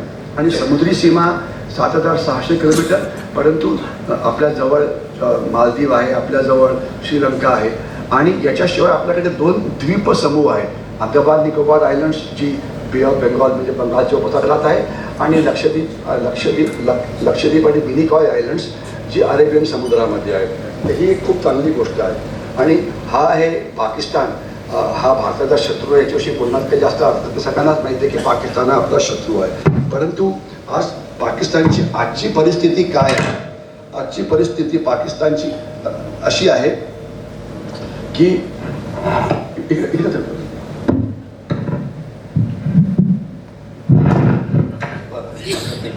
ऐकत नाही. पाकिस्तानची आजची परिस्थिती अशी आहे की पाकिस्तानमध्ये आज त्यांची अर्थव्यवस्था ही पूर्णपणे उद्ध्वस्त झालेली आहे. पाकिस्तानमध्ये एवढा प्रचंड पूर आलेला आहे की आज 25% पाकिस्तान हा पाण्याच्या खालती गेला. कारण भारतातल्या ज्या अनेक नद्या असतात, झेलम आहे, चिनाब आहे, रावी आहे, सतलज आहे आणि वरती मग इंडस म्हणजे सिंधू नदी आहे, ही सगळी पाकिस्तानात जातात. आणि तिथे प्रचंड पूर आलेला आहे. आणि एवढंच नव्हे तर आजच मी इथे सोलापूरमध्ये आलो आणि साम टी व्ही माझ्याकडे येऊन पोचलं की त्यांना माझा बाईट पाहिजे होता. कशावरती की चीननी जे कामं केलेली आहेत याच्यामध्ये पाकिस्तानमध्ये, त्याच्यामुळे हे नुकसान झालं का? तर तिथे चीननी अनेक इको सेन्सिटिव्ह भागामध्ये तिथे धरणं बांधलेली आहेत, तिथे कोल फॅक्टरी सुरू केलेल्या आहेत, कोल पॉवर प्लांट सुरू केलेले आहेत आणि त्याला काय म्हणायचं रस्ते बांधलेले आहेत. आणि आज सोशल मीडियावरती पाकिस्तानच्या अनेक व्हिडिओज फिरत आहेत जे आपल्याकडे पण आले असतील की तो रस्ता जो आहे CPEC China Pakistan economic corridor तो अनेक ठिकाणी कसा वाहून गेला हे तुम्ही बघू शकता. ते व्हिडिओ सगळीकडे फिरता येते. म्हणजे तर पाकिस्तानची आज अवस्था खूप खराब आहे. आणि कालच पाकिस्तानचे मुख्यमंत्री पाकिस्तानचे प्राईम मिनिस्टर म्हणाले शहबाज शरीफ की आम्हाला भारताशी मैत्री करायची आहे. पण पाकिस्तान बोलतं एक करतं दुसरं. म्हणजे तर म्हणून ते बघूया ते जमिनीवरती काय करतात. म्हणजे त्यांचे फॉरेन मिनिस्टर होते बिलावल भुत्तो ते म्हणतात की आम्हाला भारताशी मैत्री करायची आहे. आणि आजच्याच पेपरमध्ये पण आलेलं आहे की पाकिस्तानचे जे अर्थमंत्री आहेत ते म्हणतात की आम्हाला भारताकडनं जमिनी सीमांकडनं अनेक गोष्टी आयात करायच्या आहेत, खास तर अन्नधान्य किंवा कारण त्यांच्याकडे भयंकर दुष्काळ आणि भयंकर पूर पडला आहे आणि भारताच्या पंजाबमधून किंवा राजस्थानमधून आपण तिथे पुष्कळ अन्नधान्य हे निर्यात करू शकतो. बघूया काय होतं. परंतु पाकिस्तानविषयी त्यात मी जास्त बोलणार नाही. पाकिस्तानचे हे जे वेगवेगळे भाग आहेत हे असं म्हटलं जातं की पाकिस्तान एखाद्या वेळा काही काळामध्ये तुटेल. जो भाग ग्रीनमध्ये दाखवला आहे त्याला नॉर्थ वेस्ट फ्रंटियर प्रॉव्हिन्स म्हटलं जातं किंवा फाटा म्हणजे फेडरली ॲडमिनिस्ट्रेट ट्रायबल एरिया म्हटलं जातं किंवा खैबर पख्तूनख्वा म्हणजे इम्रान खान जे सध्या पाकिस्तानमध्ये आवाज करत आहेत ते बेसिकली या भागातून निवडून आलेले आहेत. तर हा भाग जो आहे इथे पठाण लोक राहतात आणि त्यांना पाकिस्तानात राहायचं नाही, त्यांना विलिनीकरण करायचे कोणामध्ये तर आपलं अफगाणिस्तानच्या बरोबर. आणि ते जे ड्युरल लाईनला ते मानत नाही. दुसरा जो खालचा जो भाग आहे बलुचिस्तानचे जे अनेक ग्रुप्स आहेत बलुचिस्तान लिबरेशन आर्मी बलुचिस्तान सेना वगैरे तर हे चीनवरती तिथे मोठ्या प्रमाणात हल्ले करत आहेत आणि अनेक चीनी नागरिक आणि चीनी सैनिक त्या भागामध्ये मारले गेले आहेत. जो सिंध नावाचा भाग आहे त्यांना जिओ सिंध ही तिथे मुवमेंट सुरू आहे. तर पाकिस्तानचं येणाऱ्या काळामध्ये काय होईल हे आपल्याला बघावं लागेल. परंतु यामुळे पाकिस्तान त्यांचा दहशतवाद थांबवेल का? भारताकडनं अन्नधान्य घेतलं भाजी घेतली तर ते दहशतवाद थांबवेल का? तर ती शक्यता फारच कमी दिसते आहे. पण सर्जिकल स्ट्राईकमुळे एवढं मात्र नक्की झालेलं आहे की पाकिस्तान आता बाकीच्या भारतामध्ये दहशतवादी हल्ले करणार नाही. त्यांना जो गोंधळ घालायचा आहे हा शब्द बरोबर नाही, तो फक्त ते काश्मीर खोऱ्यापुरता सीमित ठेवत आहेत हे आपल्याला लक्षात द्यायला पाहिजे. बाकीच्या ठिकाणी ते येत नाही येते. परंतु सैन्यामध्ये अनेक महत्त्वाचे घटक असतात आणि ते म्हणजे त्याचे लढणारे सैनिक. काही मी सैनिकांचे फोटो आपल्याला दाखवतो. हे आपला फोटो ओळखीचा असेल म्हणजे कौस्तुभ राणे सेनामध्ये मी आलं होतं तरी 2 दहशतवादी मारले आणि त्यांची पत्नी तिथे दिसते आहे आणि तिचा लहान मुलगा. आणि कौस्तुभ राणे तर गेले परंतु त्याच्या पत्नीचं कौतुक करायला पाहिजे की नंतर ती जी भारतीय सैन्यात ती सामील झालेली आहे. आपलं दुःख आवडेल. हे ओळखीचे असतील कर्नल संतोष महाडे साताऱ्याचे आहेत. त्यांचं पण तेच हाल. त्यांना सेना मेडल गॅलंट्री मिळालं होतं आणि त्यांची जी पत्नी आहे स्वाती ती तुम्हाला तिथे दिसते आहे आणि नंतर ती सैन्यामध्ये सामील झाली ऑलमोस्ट 3-4 वर्षानंतर. तिचा मुलगा आणि तिची सुद्धा आज सैन्यामध्ये सामील आहे. तर या शूर स्त्रियांचं नक्कीच कौतुक करायला पाहिजे. सागरी सुरक्षेविषयी आता बोलत नाही तर आपले ही जे किनारपट्टी आपले जे सीमा ज्या आहेत सीमेवरनं काय होतं ही आहे भारत पाकिस्तान सीमा. मी इथे शॉर्टकट मारतो तर भारत भूतान सीमा मग भारत म्यानमार सीमा. तर सीमेवरनं काय होतं दहशतवादी यायचे त्यांचे शस्त्र यायची आता ते बंद पडलेलं आहे. तिथून आता स्मगलिंग होतं. तिथून ड्रग्स आणले जातात. ड्रग्स म्हणजे अफगाणच्या चरस. तिथून खोट्या नोटा आणल्या जातात. तिथून बेकायदेशीर व्यापार केला जातो आणि तिथून घुसखोरी केली जाते नागरिकांची खास तर बांगलादेश सीमेवरून. आज 5-6 कोटी बांगलादेशी हे भारतामध्ये आहेत. तर आपल्याला या ज्या सीमा आहेत या अजून जास्त सुरक्षित कराव्या लागतील. ही जी सीमा आहे बांगलादेशला लागलेली इथे बॉर्डर सिक्युरिटी फोर्स आहे त्यांनी आपलं काम अजून जास्त चांगलं करायची गरज आहे. कारण इतके प्रचंड संख्येत जर बांगलादेशचे आत आले असतील तर अर्थातच कामात काहीतरी कमी होतं. भारताचा जो समुद्रकिनारा आहे त्याच्याशी मी जास्त बोलत नाही. असं म्हटलं जातं की ज्या राष्ट्रांनी प्रगती केली ते सगळे त्यांना सगळ्यांना समुद्र किनारा होता आणि ते महाशक्ती बनले. आपण दुर्दैवाने आपला किनारा हा गैरकामाकरता जास्त वापरला गेला, स्मगलिंग करता म्हणा, दहशतवादी हल्ला करता म्हणा. पण आता आपण त्याचा वापर चांगला सुरू केलेला आहे. खास तर सागरमाला नावाचा तो प्रकार आहे, याच्यामध्ये आपले जे म्हणजे बंदरं आहेत, पोर्ट्स म्हणायचं, ते आता वर्ल्ड क्लास बनायला लागलेली आहे. एक वेळ अशी होती की एखादं जहाज जर आपलं JNPT नावाचं मोठं पोर्ट आहे, जवाहरलाल नेहरू पोर्ट ट्रस्ट मुंबईला यायचे आहे, त्याला कल्पना असेल, तिथे जहाज आलं की त्याला अनलोडिंग करण्याकरता 7 ते 8 दिवस लागायचे. आता ते काम 2 दिवसात होतं आहे. आणि काही काही पोर्ट्स आहेत, प्रायव्हेट पोर्ट्स जी आलेली आहेत, खास ते गुजरातमध्ये, तिथे तर काही तासामध्ये काम केलं जातं. आणि लक्षात असावं की आता ती पोर्ट्स किती मॉडर्न झालेली आहे याचं एक उदाहरण म्हणजे की ज्या कंपन्यांनी ते पोर्ट्स बनवलेली आहेत त्यांना आता इस्रायलनी आपलं त्या पोर्टचं आधुनिकीकरण करण्याचं कॉन्ट्रॅक्ट दिलेलं आहे. म्हणजे लक्षात असावं की इस्रायलसुद्धा स्वतः टेक्नॉलॉजिकली फार ॲडव्हान्स कंट्री आहे. कंट्री लहान असेल पण टेक्नॉलॉजिकली ते खूप ॲडव्हान्स्ड आहे. तर तिथे जर आपली कंपनी जर एखादी जाऊन तिथे पोर्ट बनवत असेल तर ऑब्व्हियसली त्याच्यात काहीतरी आहे. तर आपल्याला आपली पोर्ट्स वर्ल्ड क्लास बनवायची आहेत, आपले रस्ते वर्ल्ड क्लास बनवायचे आहेत, इन्फ्रास्ट्रक्चर बनवायचे आहेत. नितीन गडकरी खूप चांगलं काम करत आहेत. मी याच्या पहिले यायचो तर लोक सांगायचे साहेब रस्त्याने येऊ नका सोलापूरला, गाडीने आपल्या ट्रेनने या, रस्ता कुठे संपतो कुठे हे होतं काही कळतच नाही. पण आज मी आलो 4 तासात घरापासून मी इथे येऊन पोचलेलो आहे. आणि आणखी म्हणजे हे सोलापूरचं आणि आज आपले रस्ते बघा, समृद्धी हायवे, मार्गपंक्त वगैरे वगैरे खूप रस्ते बनत आहेत. आणि याचा सैन्याला खूपच जास्त फायदा झाला की आपले रस्ते सीमेकडे फारसे नव्हते. म्हणजे आम्ही ज्यावेळेला पहिले जायचे होते तिथे रस्ते म्हणजे काय होते की बापरे. पण आता सीमेमध्ये असे रस्ते बनत आहेत, खास तर काश्मीरमध्ये, ईशान्य भारतात, अरुणाचल प्रदेशमध्ये, की तुम्हाला त्याचं आश्चर्य वाटेल. मी एकच उदाहरण देतो, वेळेचं हे 1 तास झाला की मला तुला सांगायचं तर हे कधी संपणारच नाही आणि मग मागून दगडफेक सुरू होईल. ते नको. कोण सांगेल मला टाईमकीपर कोण? हां बघा हो तुम्ही म्हणताय पण बरं हात वरती करा किंवा माझ्या हातातला माईक काढून घ्या म्हणजे ते सोपं राहील. ते अर्णब गोस्वामी असंच करतो. ते टी व्हीमध्ये 6-7 लोक आरडाओरडा करायला येतात आणि सगळेजण ओरडत असतात. सगळ्यांचा माईक तो बंद करून टाकतो, स्वतःचाच माईक ऑन ठेवतो. तर मला तो खूप आवडतो, म्हणजे आरडाओरडा करता, बाकी काही नाही. ठीक आहे, ओके. तर हे सगळे सीमावर्ती भाग जो आहे इथे खूपच फरक पडला आहे. एकच तुम्हाला मी उदाहरण देतो, ते म्हणजे आम्ही खूप वर्षापूर्वी मी अरुणाचल प्रदेशमध्ये होतो आणि तिथे एक अलॉंग नावाची जागा तिथे असतो. तर तिथे जायला आम्हाला 8 दिवस लागायचे. पहिले पुण्यापासून गाडी पकडायची, मुंबईला पोचायचं. मग मुंबईला रात्री गाडी पकडायची, हावडा एक्सप्रेस, ती 2 दिवस प्रवास करून कलकत्त्याला पोचायची. कलकत्त्याला पूर्ण दिवस थांबायचा. रात्री कामरूप एक्सप्रेस पकडायची, ती बोंगाईगावला पोचवायची. बोंगाईगावला थांबायचं, तर ते ट्रेन वेळेवरती नाही पोचली तर पुढची ट्रेन पहिलेच चालली गेली असायची. तर त्याच्यामुळे तुम्ही मग 1 दिवस तिथे थांबायचं. मग तिथून अजून एक ट्रेन पकडायची, सेलापत्थरला जायचं. मग तिथून बाय रोड जायचं. मग आम्ही 7व्या-8व्या दिवशी तिथे पोचायचो. आणि आता तुम्ही 7-8 तासात तिथे पोहोचू शकता. म्हणजे कल्पना करा की तेवढा फरक पडलेला आहे. आणि अरुणाचल प्रदेशमध्ये एक ब्रिगेड आहे लोहित खोऱ्यामध्ये, त्याला हाती ब्रिगेड म्हटलं जायचं. तर त्या ब्रिगेडमध्ये ब्रह्मपुत्रा क्रॉस करण्याकरता हत्तीवरती बसून जायला लागायचं.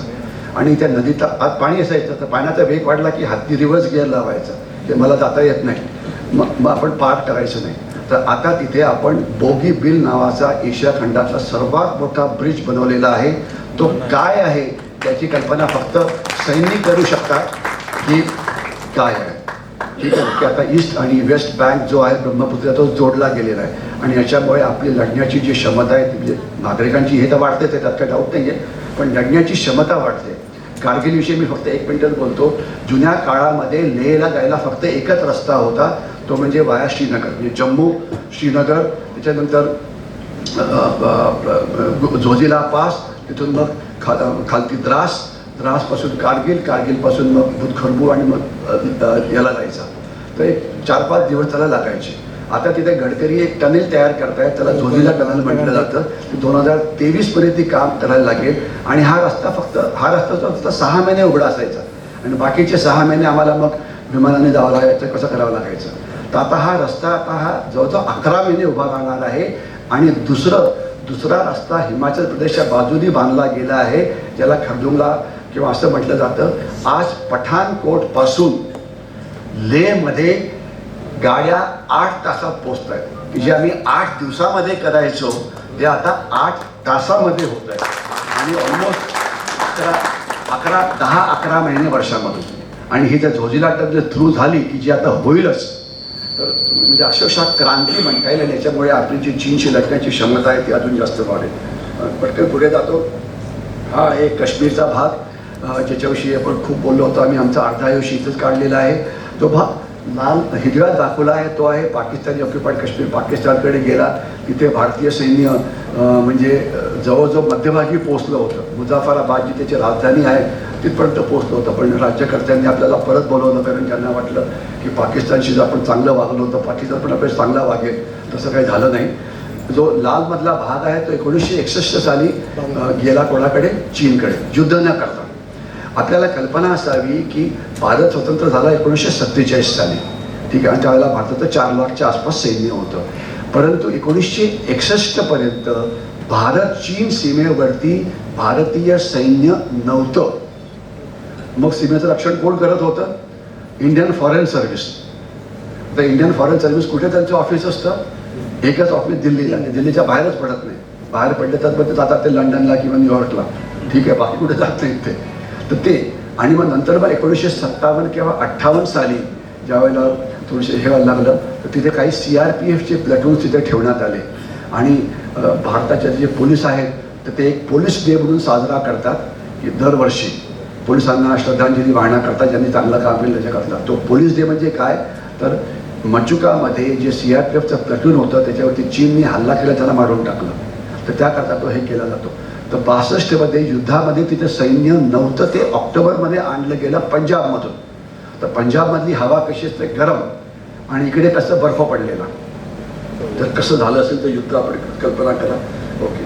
आणि वरचा भाग जो आहे तो लडाख आहे, त्याच्याविषयी आपण नंतर बोलू. आणि खालचा भाग हा काश्मीर आहे. आणि आज जो पाकिस्तान पुरस्कृत जो दहशतवाद आहे तो फक्त काश्मीर खोऱ्यापुरता मर्यादित आहे. काश्मीर खोरं म्हणजे झेलम नदीचं खोरं, कृष्णेचं खोरं असतं, गोदावरीचं खोरं असतं. तर आणि तिथे बघ आजूबाजूला पहाडी. तर इथे 150-200 दहशतवादी सध्या आहेत. बाकी कुठेही काश्मीरमध्ये पण दहशतवादी नाहीत, ठीक आहे. ओके. नंतर घुसखोरी कशी होते हे थोडं बघा की एका साईडला डाव्या साईडला पाकिस्तान आहे, उजव्या साईडला भारत आहे. तर घुसखोरी कशी होते? पाकिस्तान आहे दहशतवाद्यांचं रिक्रुटमेंट करतो, त्यांना फंडिंग देतो, त्यांना ट्रेनिंग देतो. आणि जेव्हा रिलिजियस इंडॉक्ट्रिनेशन होतं आणि मग ते सगळं संपलं की रात्रीच्या वेळेला ते दहशतवादी भारताच्या आत घुसखोरी करायचा प्रयत्न करतात. आणि आमची जी बटालियन होती तेच काम करत होती की त्यांना रात्रीच्या वेळेला थांबवायचं. आता 7-7:15 वाजले असतील. आज जवळजवळ 2-2.5 लाख सैन्य हे LOCवरती जागं राहून तिथे आपल्या खंदकामध्ये बंकर्समध्ये बसलेले असतील आत्ता. आणि पूर्ण रात्र ते तिथे बसलेले असतील. बर्फ पडो की पाऊस पडो की हवा येऊ की काही येऊ. आणि तिथे जंगल खूप दाट आहेत, हवा मोठ्या प्रमाणात होते, टेम्परेचर सब-0 होतं वगैरे वगैरे. तर हे काम आम्ही तिथे करायचं. आणि हा दुसरा आहे ईशान्य भारताचा भाग. आणि हा इथे बंडखोरी होती, चीन पुरस्कृत होती. त्याचा आपण जवळजवळ कंबरडं मोडलेला आहे. आज तिथे बंडखोरी फारशी नाही. चीन त्याला पुन्हा पुनर्जीवित करण्याचा प्रयत्न करतो आहे. आता तिथे थोडेफार जे बंडखोर आहेत ते काही मणिपूरमध्ये आहेत आणि काही नागालँडमध्ये. पण त्यांना आता बंडखोरीपेक्षा त्या आता ते स्मगलर्स बनलेले आहेत. आता ते एक्स्टॉर्शनिस्ट बनले, म्हणजे काय खंडणी वसूल करणारे बनले आहेत. जसं आपल्याकडे टोलवरती थांबून पैसे द्यावे लागतात तर तसा तिथे त्यांना पैसे द्यावे लागतात. पण त्याच्याकडे फास्टॅग वगैरे नाही आहे, पण त्याचे रेट ठरलेत बरं का. आणि अतिशय फास्ट स्पीडने गाड्या तिथनं हलतात. अजून आत्ता आजच्या दिवशी मणिपूरमध्ये तर कोणी तुमचे ओळखीचे असतील त्यांना विचारा की तुम्ही खंडणी देता का. सरकारी अधिकारी, मणिपूरचे पोलीस, फक्त एकच संस्था खंडणी देत नाही, ते म्हणजे भारतीय सैन्य. एवढंच आपल्याला कल्पना पाहिजे. बाकी सगळे तिथे खंडणी देतात हे तुम्हाला कल्पना पाहिजे. आता ते स्वतंत्र देश होणार नाही, पण खंडणीचं जे राज्य चाललेलं आहे ते थांबायचं कसं, पुष्कळ काय काय चालू आहे बघूया. 26/11चा हल्ला त्याच्याविषयी आपण सगळं बोललेलो आहे. आपल्याला कल्पना असावी की जे 10 दहशतवादी आलेले होते त्यातले 8 हे भारतीय सैन्याच्या कमांडोनी मारले, ज्यांचं नाव होतं NSG, नॅशनल सिक्युरिटी गार्ड. हे फक्त भारतीय सैन्याचे अधिकारी आहेत आणि सैनिक आहेत. मेजर संदीप उन्नीकृष्णन ज्यांना परमवीर चक्र मिळालं होतं आणि दुसरा हवालदार गजेंद्र सिंग, हे 8 त्यांनी मारलेले होते. आणि एका दहशतवाद्याला जिवंत पकडलं होतं तुकाराम ओबाळेने, ठीक आहे. तो असिस्टंट ASI होता. पण आपल्यापैकी काही लोकांना एखादा कल्पना असेल की हा पोलीसमध्ये जायच्या आधी भारतीय सैन्याचा एक सैनिक होता, हे आपल्याला कल्पना असायला पाहिजे. आणि मग भारतीय सैन्यातनं बाहेर आल्यानंतर काही सैनिक आमचे जातात पोलीसमध्ये, आज पण आहेत मला वाटतं काही जण, ठीक आहे. तर तो तिथे गेला होता, ठीक आहे ना. तर म्हणजे त्याचं, आणि त्यावेळेला त्याचं वय जवळजवळ 50च्या आसपास असेल. म्हणजे तो एवढा फिजिकली फिट नव्हता जेवढा समजा एक 35 वर्षाचा तरुण असेल, पण जे स्पिरिट होतं ते वाखाणण्यासारखं आहे. आणि तेच सैन्यात असतं, अजून सुद्धा असतं. बांगलादेशी घुसखोरी हा भारताला लागलेला एक फार मोठा कॅन्सर आहे. ही घुसखोरी कशी थांबवायची, यांना कसं पकडायचं, यांना कसं परत पाठवायचं, हा एक मोठा विषय आहे. परंतु त्याच्याविषयी कधी नंतर. तर हे सगळं आता मी काही सगळं टाकून देतो. फक्त मी माझे काही शूरवीर दाखवतो. हा एक आमचा माझ्या बटालियनचा हा आहे हवालदार चंद्रभान. हा शहीद झाला होता, त्याला शौर्यचक्र मिळालं होतं 2008 साली. त्याचा पण कौतुक करायला पाहिजे, आपल्यात नाही.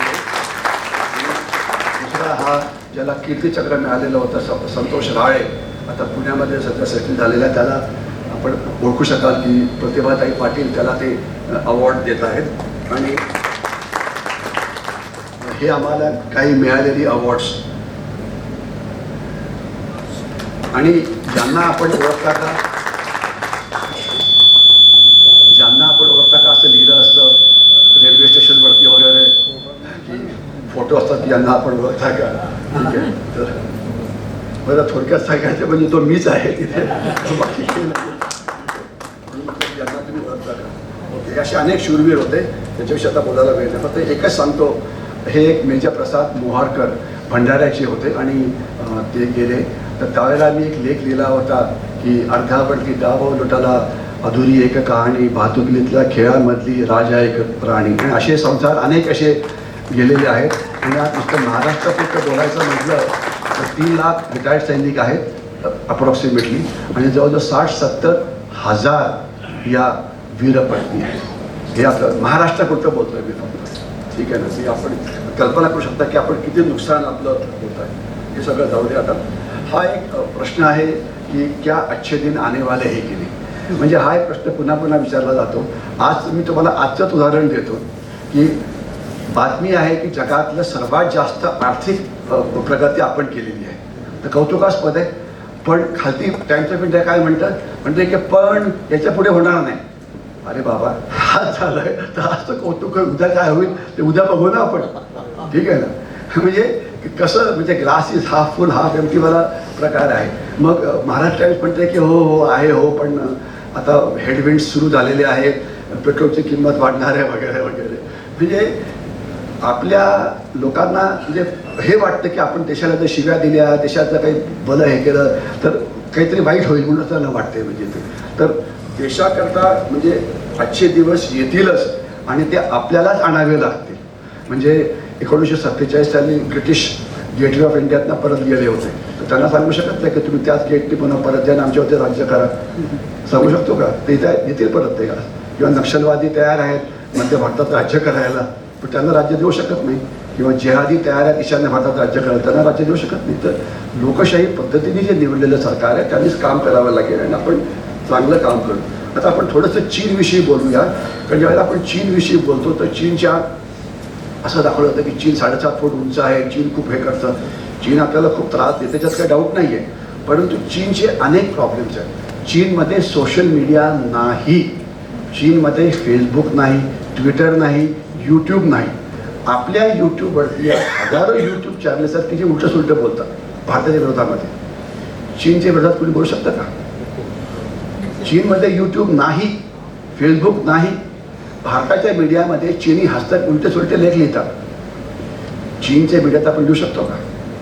ग्लोबल टाइम्समध्ये अजिबात नाही. हा एक मोठं आव्हान आहे. आपल्यावरती आक्रमक होतं. आपण म्हणजे डेमोक्रॅटिक कंट्रीज की आपलं सगळं उघडं असल्यामुळे आपल्यावरती हल्ले होतात, पण आपण जर प्रतिहल्ला करायचा म्हटला चीनच्या मीडियामध्ये तर तो आपण करू शकत नाही.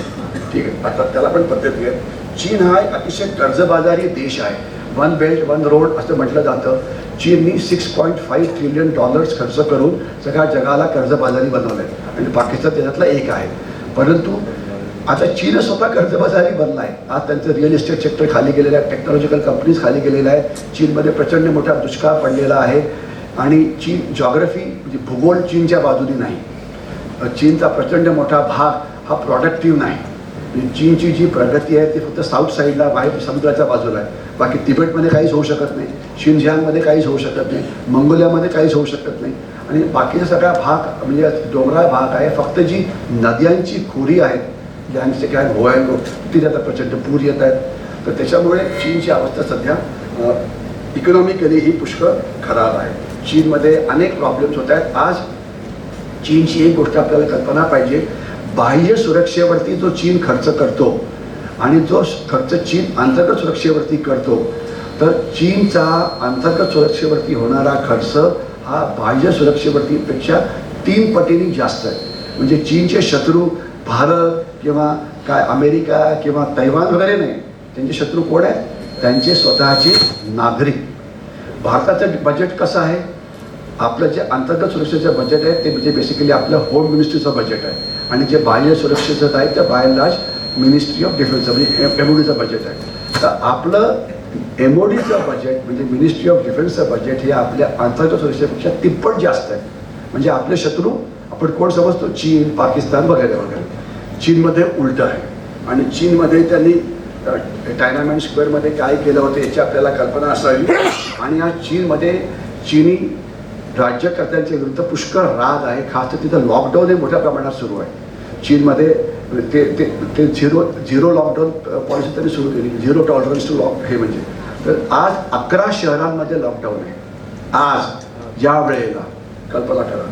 शिनजियांग हा एक चीनमधला प्रांत आहे. तिथे उयगर मुस्लिम राहतात. त्याच्यामधले 20-30 लाखाला तरी तुरुंगात टाकलेलं आहे. त्यांना ते रिफॉर्मेटरीज म्हणतात. ते म्हणजे त्यांनी आज शिनजियांगमध्ये उयगर मुस्लिम्स आता तिथे मायनॉरिटी बनले आहेत. म्हणजे तिथे मेजॉरिटी कोण आहे? हन चायनीज. हन चायनीज म्हणजे काय? जे मेनलँड चायनीज आहेत ते. म्हणजे चीनमध्ये आपण जर आकडेवारीच्या दृष्टीने बघितलं तर जे मेनलँड चायनीज आहेत त्यांना हन चायनीज म्हटलं जातं, ते 90% आहे. आणि जे मायनॉरिटीज आहेत ज्याच्यामध्ये खास तर तिबेटन्स म्हणजे बुद्धिस्ट आणि मुस्लिम्स आहेत ते एक 9-10% आसपास आहे. बुद्धिस्ट मंगोलियामध्ये आहेत, बुद्धिस्ट तिबेटमध्ये आहेत आणि मुस्लिम्स उयगर याच्यामध्ये तर 1-2 ठिकाणी अजून आहेत. तर आज तिथे ते मायनॉरिटी झालेली आहे. ओके, तिबेटमध्ये खूपच गडबड चाललेली आहे वगैरे वगैरे. तर हे सगळं मी फक्त एक शेवटचं सांगण्याचा प्रयत्न करतो की देशासमोर जी सुरक्षेची वेगवेगळी आव्हानं आहेत त्या आव्हानांचा मुकाबला करण्याकरता आपण काय करायला पाहिजे, काही गोष्टी ते दिलेल्या आहेत. त्याच्यामधलं एक शेवटची लाईन वाचा, देशभक्त आणि क्रियाशील नागरिक. म्हणजे काहीतरी करायला पाहिजे. नुसतं छत्रपती शिवाजी महाराज की जय, जय भवानी, जय शिवाजी 10-10 दिवस मिरवणुका काढायच्या याने देशाची प्रगती होणार नाही. बोलणं चांगलं आहे भारत दिले तुकडे घेण्यापेक्षा, परंतु काहीतरी कृतिशील कारवाई करायला पाहिजे. कृतिशील काय? देशाकरता पाणी वाचवा, देशाकरता वीज वाचवा, आपल्या ज्या क्षेत्रात आपण काम करतो ते चांगलं बना. तुम्ही चीनच्या गोष्टी विकत घेऊ नका, देशाचे कायदे पाळा, देशाचे नियम पाळा. एक उदाहरण देतो की जे ट्रॅफिक लाईट्स असतात तर त्याचा अर्थ काय असतो आपल्या सगळ्यांना माहिती आहे. म्हणजे लाईट असतो एक हिरवा, दुसरा असतो पिवळा, तिसरा असतो लाल. तर पुण्यामध्ये याचा अर्थ असा होतो. तर मी पुढं अशा करता घेतलं की ते कोणी पुढे आलं नाही आहे, फक्त माझी बायको सोडून. ठीक आहे, त्याच्यावेळेस काही बोलायला काय हरकत नाही, कारण हे काही पुण्यात सांगू शकत नाही. ते सोलापूरला सांगू शकतो आपण, कारण त्याला तिथे कळणार नाही. पुण्यामध्ये हिरवा लाईट दिसला की जा, ते बरोबर आहे.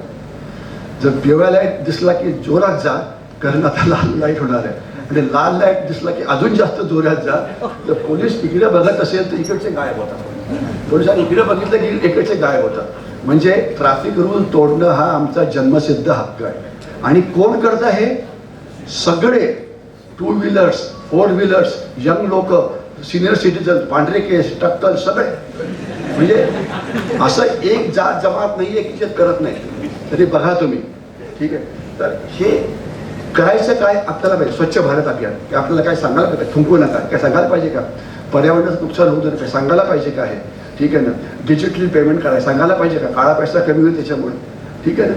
तर या सगळ्या गोष्टी माहीत असून आपण करत नाही, तर हा मुख्य प्रॉब्लेम आहे. आता मी एक शेवटचे 10-15 मिनटं तुम्हाला जे चीनचे काही स्पेसिफिक ॲक्शन्स आहेत त्या सांगण्याचा प्रयत्न करतो, ज्याला आपण हायब्रिड वॉर असं म्हणतो.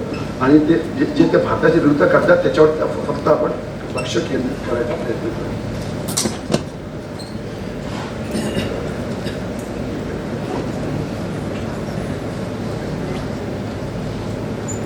हायब्रिड वॉर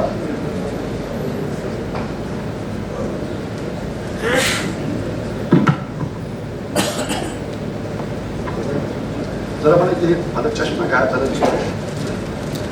मला इथे बंद करा आणि दुसरं सुरू करा. हे बंद करा.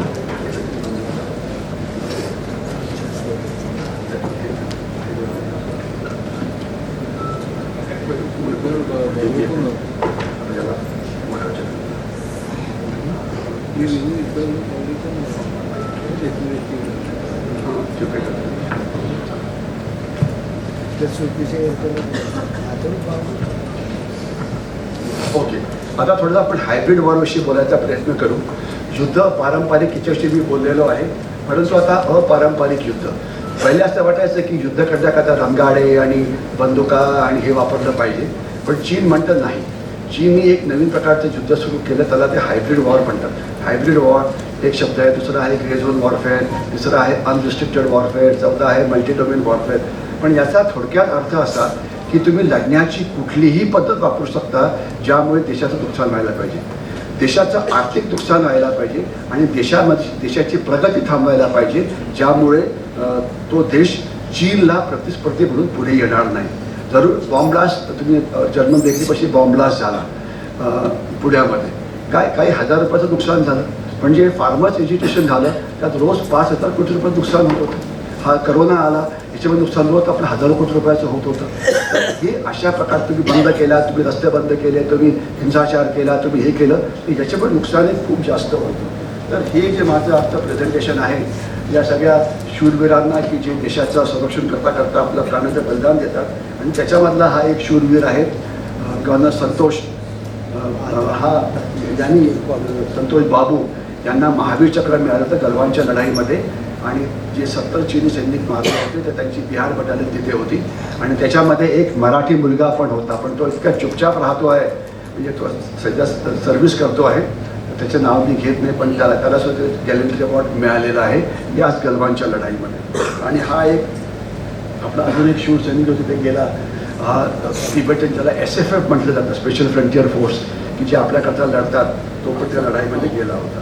तर हे सगळं भारत चीन हे सगळं जाऊ दे, मी फक्त आता लडाखमध्ये येतो. हा लडाखचा भाग की जिथे चीननी अतिक्रमण केलं 2 वर्षापूर्वी, आणि तर 2 ठिकाणून चीन परत गेलेला आहे, परंतु 2 ठिकाणी परत गेलेला नाही आणि तिथून तो परत जाणार पण नाही. ओके, हा पेंगॅन्सो लेक वगैरे जो भाग आहे तो सगळा आहे, ठीक आहे. हे नुसतं तुम्ही बघण्याकरता. गलवानविषयी मी जास्त बोलत नाही, गॅलेंट्री मी बोलत नाही, ठीक आहे. आता फक्त आपण चीन काय करतो आहे आणि हायब्रिड वॉर याच्याशी 10-15 मिनटं आपण बोलण्याचा प्रयत्न करूया. हायब्रिड वॉर म्हणजे काय की कुठलीही लढण्याची पद्धती याच्यामध्ये वापरली जाऊ शकते. आर्थिक युद्ध, सायबर युद्ध, media war, disinformation war, information war, technological war, propaganda war, म्हणजे कुठलाही प्रकार तुम्ही शोधा, हा आपण इथे वापरू शकतो. तुम्ही इथं डिटेलमध्ये जात नाही, पण आपल्याला काही मी एक्झाम्पल द्यायचा प्रयत्न करतो ज्याच्यामध्ये आपल्याला ते जास्त कळेल. आता सर्वात बघा, हे सगळं दाखवेल. माझा जो सख्खा मावस भाऊ होता 1962च्या लढाईमध्ये, तो शहीद झाला होता. लेफ्टनंट विष्णू वाटले, म्हणजे बॉलाँगच्या लढाईमध्ये तो गेला होता. त्याचं ही माझी मावस बहीण तिथे पुष्पचक्र अर्पण करते आहे, ठीक आहे. आणि हा तो भाग होता जिथे ती लढाई झालेली होती, बॉलाँग. ओके, ठीक आहे. हे सगळं जाऊ दे. आता आपण थोडंसं डिसइन्फॉर्मेशन वॉर किंवा प्रोपगंडा वॉरविषयी बोलू. त्यावेळेला चीनने घुसखोरी केली होती लडाखमध्ये, त्याला पेपरमध्ये बातम्या यायच्या, 50,000 चीनी सैन्य सीमेवरती आले. अरे बापरे, मग आपलं सैन्य काय पुण्यात लपून बसलं होतं का? चीनची विमानं तिथे आलीत, मग आपली विमानं काय नाशिकला बसली होती का? चीनची रणगाड्या तिथे आल्या, मग आपली रणगाडी काय अहमदनगरला बसले होते का? म्हणजे सगळ्या बातम्या एकतर्फी होत्या. मग नंतर काही विद्वानांनी सांगायचा प्रयत्न केला की चीन, अरे बाप रे, केवढा मोठा देश आहे, त्यांच्याकडे काय 14 लाख सैन्य आहे. अरे 14 लाख सैन्य हिमालयात येऊ शकत नाही. ठीक आहे ना, तिथे किती येतं ते सांगा ना तुम्ही आम्हाला. ठीक आहे, जेवढे येतात त्याच्याशी आपण लढाई करू शकतो. ठीक आहे, मग चीनकडे रणगाडे. आता हिमालयामध्ये रणगाडे कुठे वापरणार हो? तिथे माणसाला चालायला जागा नाही आहे, ते रणगाडे काय वापरणार तिथे तुम्ही? ठीक आहे ना. मग चीननी काय, चीनी सोल्जर सुपर सोल्जर झाले. सुपर सोल्जर म्हणजे काय, आपण लहानपणी ते कॉमिक्स वाचले असतील, फॅन्टम किंवा काय सुपरमॅन, की म्हणजे एक माणूस, भारतीय सैनिक काय असतं की त्याचं जे वजन असतं त्याच्या अर्धे वजन तो पाठीवरती कॅरी करू शकतो. म्हणजे माझं वजन जर 60 किलो असेल तर मी 30 किलोचं सामान मला पाठीवरती नेता आलं पाहिजे. तर चीन म्हणजे त्याच्या तिप्पट नेतात. ज्याला सुपर सोल्जर्स पडतात. मग चीननी मायक्रोवेव्ह वेपन्स सुरू केली आहेत. मायक्रोवेव्ह म्हणजे काय, मायक्रोवेव्ह आपण बघितलेलं आहे की म्हणजे दुरून हीट वेव्ह मारायचे आणि लोकांना भाजायचं. चीननी ड्रोनच्या मदतीने आपल्या सैनिकांना जेवण द्यायला सुरुवात केली आहे. तिथे ड्रोन जाणं सोपं नाही आहे, कारण तिथे ड्रोन लहान असतं, तिथे हवा खूप मोठी येते वगैरे वगैरे. तर याला आपण म्हणायचं डिसइन्फॉर्मेशन कॅम्पेन, सायकोलॉजिकल वॉरफेअर. म्हणजे ते आपल्याला घाबरवण्याचा प्रयत्न करत होते. त्याला म्हटलं की उद्देश काय होता, त्याचा उद्देश होता की भारताच्या नेतृत्वाने घाबरावं, भारतीय सैन्याने घाबरावं आणि भारताच्या लोकांनी घाबरावं. तर सैन्य घाबरलं नाही, सैन्य जे करत होतं करत होतं, नेतृत्व पण घाबरलं नाही. मात्र यामुळे भारताच्या आम नागरिकांच्या मनोबलावरती मात्र परिणाम होत होता. काही लोक कॉल करायचे, सर होते पँगँग सुद्धा पण चीन पोहोचलं, काय करू मी? म्हटलं काही करू नको, तू आरामात बस. ठीक आहे, सैन्याची प्रॉब्लेम येतो, तू आपला छान बस. एखादी कॉल करायचं, साहेब आता बातमी आली की सिंधुदुर्गापाशी चीनी पाणबुडी बसली आहे, आली आहे, मी काय करू? ते चीनी पाणबुडी सिंधुदुर्गापाशी आली तर तू काय करायचं? तू काहीच करू नकोस, आपला आरामात आंब्याचा सीझन येतोय, त्यात आंबे वगैरे कर. म्हणजे या अशा गोष्टी की भडकाऊ बातम्या की ज्याच्यामुळे काही लोक घाबरतात. कारण पाणबुडीला सिंधुदुर्गचे लोक काय करतील? आणि काही काही जे करतात ते हास्यास्पद असतं. एक चीनी बोट आली, तर त्यांनी काय केलं, ते हे कोकणच्या लोकांनी सांगितलं की ते आमच्या बंदरात राहिली 2-3 दिवस, तरी त्याचं भाडं वसूल केलं. काय 700-800 रुपये दिवसाला, की 3 दिवस राहिली होती. पण त्यांना हे माहिती नव्हतं की त्या म्हणजे बोटीमध्ये इलेक्ट्रॉनिक डिव्हायसेस होते आणि ते तुमच्यावरती इलेक्ट्रॉनिक पद्धतीने लक्ष ठेवत होते. पण त्यांनी आपल्या भाडं वसूल केलं मात्र. ठीक आहे, आणि पोलिसांनी पण जरा करून दिलं. म्हणजे त्याचा काही, म्हणजे त्याला काही अर्थ नाही आहे. याला म्हणायचं डिसइन्फॉर्मेशन कॅम्पेन जो केला जातो आणि कसा केला जातो याच्यात मी खूप काही काही दिलेलं आहे.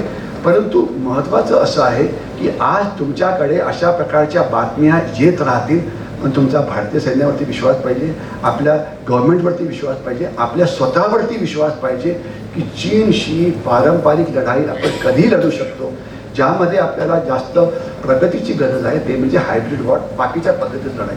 तर हे डिसइन्फॉर्मेशन वॉर, प्रोपगंडा वॉरफेअर आज तुमच्या मोबाईलमध्ये पोहोचलेला आहे. तुमच्यामध्ये जो मेसेज येतो तुम्हाला ठरवावं लागतं का, अरे बाप रे. काही एक्सपर्ट बनले होते की साम विचारत होते एकदा की ते सॅटेलाईटमध्ये एक कुठली अमेरिकेतला भारतीय तो म्हणतोय की चीनी सैन्य तिथे 100 फूट पुढे पोहोचलं. अरे म्हटलं तर अमेरिकेचा सॅटेलाईट, त्याची भारतीय सैन्याला गरज नाही रे बाबा. आपल्याकडे आपले सॅटेलाईट आहेत, आपल्याकडे आपले डिव्हायसेस आहेत. म्हणजे अमेरिकेतला कुठला तरी हुशार भारतीय चांगला आहे, हुशार लोक जातात तिथे, ते खरं आहे, परंतु त्याची गरज नाही. ठीक आहे. तर हे अशा प्रकारचं जे अर्धवट ज्ञान असतं की त्यालाबद्दल की जे आपल्याला मिस्टर गुगल देतो, गुगल गुरु म्हणायचं त्यांना, तर ते धोकेदायक असतं. तर स्वतःवरती, स्वतःच्या देशावरती विश्वास ठेवा. तर मी मीडिया सबवर्शन नावाचा एक मोठा प्रकार आहे. म्हणजे काय, मीडियातल्या काही लोकांना सबवर्ट केलं जातं आणि मग ते चीनच्या बाजूने लेख लिहितात. मी एक स्पेसिफिक उदाहरण देतो, वर्तमानपत्राची नावं घेत नाही. काही महिन्यापूर्वी तैवान जो देश आहे, तैवानचा स्वतंत्रता दिवस होता. कुठल्याही देशाचा स्वतंत्रता दिवस असला की त्याची एक सप्लिमेंट निघते 3-4 पानांची. मग म्हटलं जातं की भारत तैवान संबंध कसे चांगले आहेत वगैरे. तर चीनी राजदूतांनी दम दिला भारतीय मीडियाला. मी अतिशय म्हणजे रिस्पेक्टफुली सांगायचा प्रयत्न करतोय, चीनी राजदूतांनी दम दिला भारतीय मीडियाला की तैवानच्या रेझिंग डेच्या दिवशी सप्लिमेंट पब्लिश करू नका. आणि भारतीय मीडियाने ते ऐकलं. जर सरकारने सांगितलं असतं तरी ऐकलं असतं का? मग अभिव्यक्ती स्वातंत्र्य वगैरे वगैरे प्रकार सुरू झाला असता. तर हे चीनी मीडिया भारत तर क्या म्हणजे हे आहे, परंतु चीनी मीडियाने आता अमेरिकन मीडिया विकत घेतलेली आहे. तर तुम्हाला कल्पना असेल, न्यूयॉर्क टाइम्स वगैरे त्याच्यातले 30-40% स्टेक होल्डरचे चीनी आहेत. आणि जर तुम्ही न्यूयॉर्क टाइम्स कधी बघितलं, तुमच्या कोणाची मुलं अमेरिका असतील तर विचारा की वर्षभरामध्ये किती अग्रलेख हे म्हणजे अमेरिकन प्रेसिडेंटच्या विरोधात लिहिण्यात आले आणि किती अग्रलेख हे चीनच्या विरोधात लिहिण्यात आले. चीनच्या विरोधात एक पण नाही, त्यांची हिंमतच नाही. न्यूयॉर्क टाइम्स असो किंवा वॉशिंग्टन पोस्ट असो, युरोपमधले पेपर्स असो, त्यांनी तिथे कंप्लीट संवर्षण केलेलं आहे. आणि हे संवर्षण भारतामध्ये काही न्यूज प्लॅटफॉर्म्स आहेत. त्याच्यातलं एक प्लॅटफॉर्म तुम्ही नाव घेतो डेली हंट, हे शब्द घाला तुम्ही गुगलमध्ये.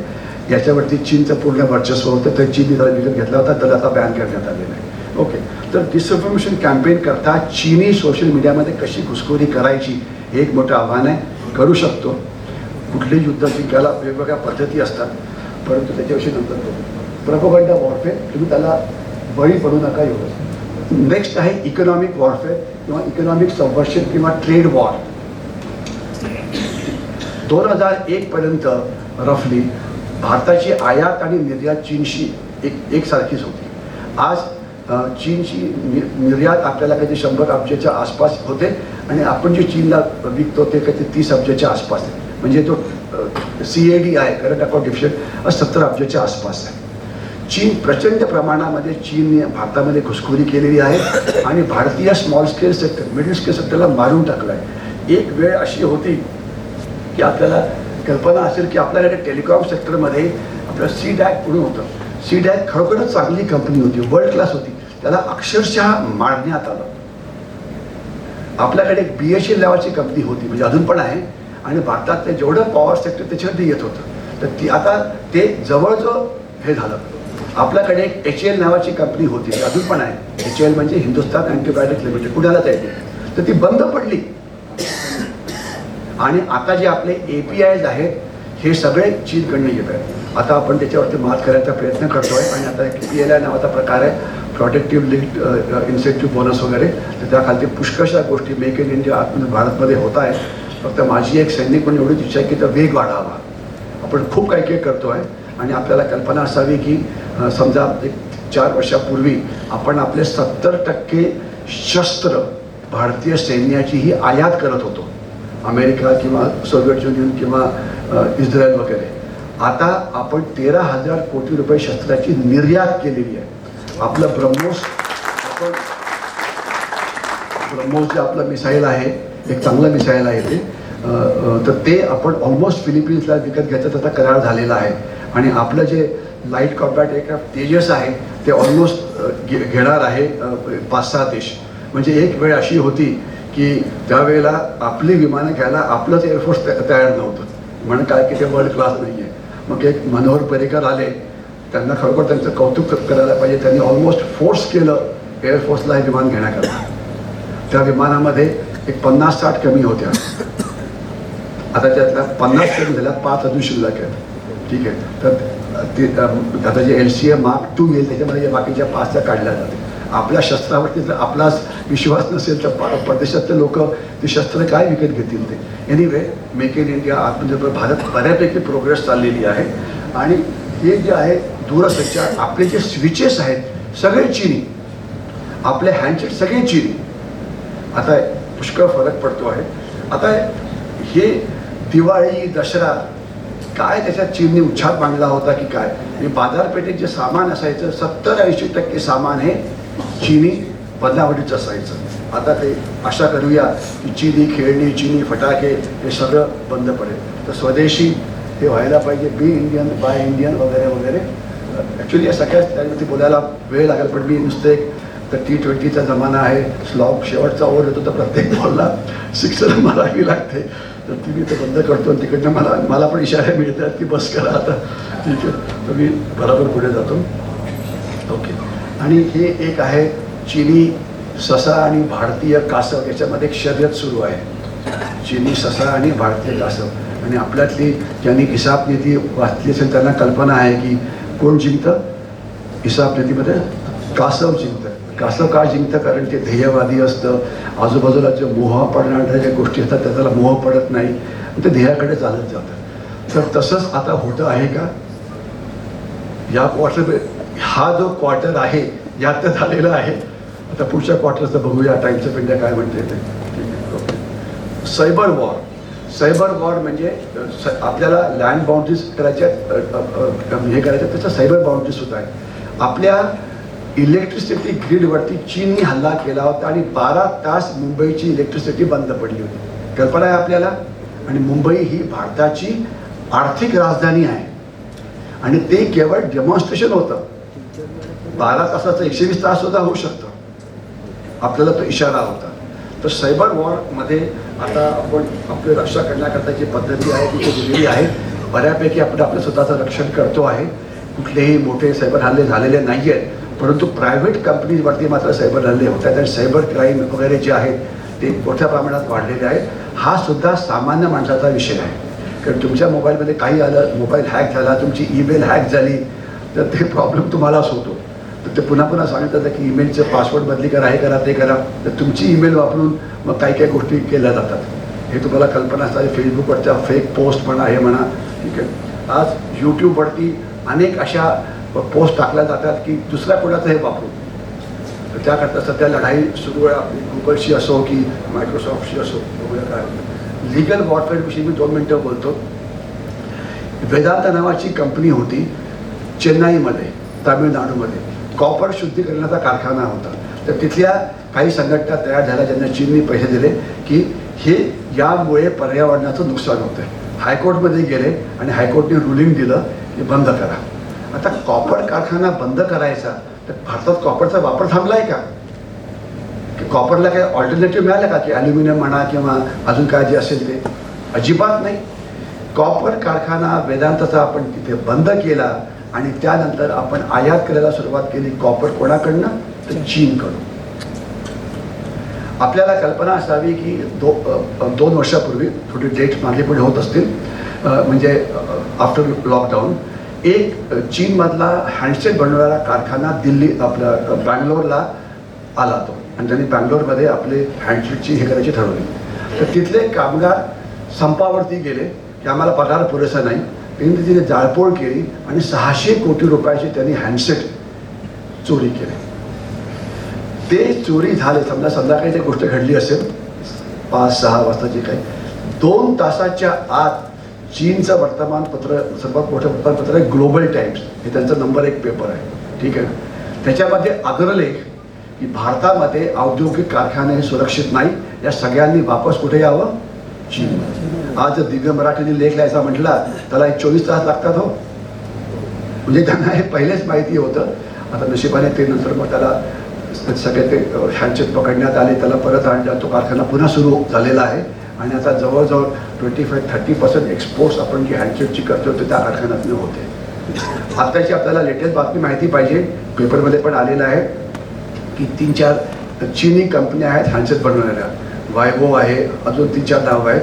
तर त्यांनी भारताचे 6.5 अब्ज कोटी रुपयाचे टॅक्सेस चुकवले आणि त्यांना ईडीने पकडलं आणि त्यांना ते नोटीसवर दिली. त्यांनी काय करावं? तर ते आपल्या हायकोर्टमध्ये जाऊन पोचले, ठीक आहे. म्हणतात की हा आमच्यावरती अन्याय आहे वगैरे वगैरे. आता आज हायकोर्टमध्ये, सुप्रीम कोर्टमध्ये 3 कोटी केसेस पेंडिंग आहेत. जर मी भारताचा सरन्यायाधीश असतो तर मी सांगितलं असतं की पहिले 3 कोटी केसेस सॉर्ट आउट होतील आणि तुमचा नंबर त्याच्यानंतर. पण हायकोर्टने करावं काय? त्यांना प्रायोरिटी दिली हिअरिंगमध्ये आणि आदेश दिला की त्यांची बँक खाती फ्रीज करायची नाही. भारताचा हायकोर्ट भारत सरकारच्या विरुद्ध निर्णय देत आहे. म्हणजे इतकं धर्मराज कसा बनू शकतो आपण? म्हणजे याची कल्पना. चीनी लोक अतिशय लबाड्या करतात. भारतातले आता इथे काही लोक असतात CA वगैरे, तिथे अकाउंटिंगमध्ये गडबड कशी करायची शिकवू शकतात. काही लोक म्हणजे बहुतेक करत ते चांगले असतात ते, ठीक आहे. तर ती लबाडी करायची. मग कुठल्याही सरकारी अधिकाऱ्यांकडनं ते लायसन्स कसं चुपचापपणे घ्यायचं ते घ्यायचं, की नुसती सही करायची पण पर्यावरण हे काही फॉलो करायचं नाही. तर असे त्यांनी खूप लोक पकडले जे भारतीय आहेत, ते त्यांना या सिस्टीममध्ये कसं घुसून गडबड करायचं शिकवतात. तर त्यांच्याविरुद्ध ही केस सुरू झाली होती. आता बघूया काय होते. पण त्यांना एक धक्का नक्कीच मिळालेला आहे, याच्याविषयी काही डाऊट नको.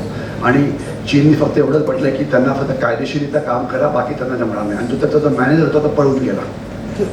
ठीक आहे ना, पण बाकीचे ते भारतीय ते अडकलेले आहेत.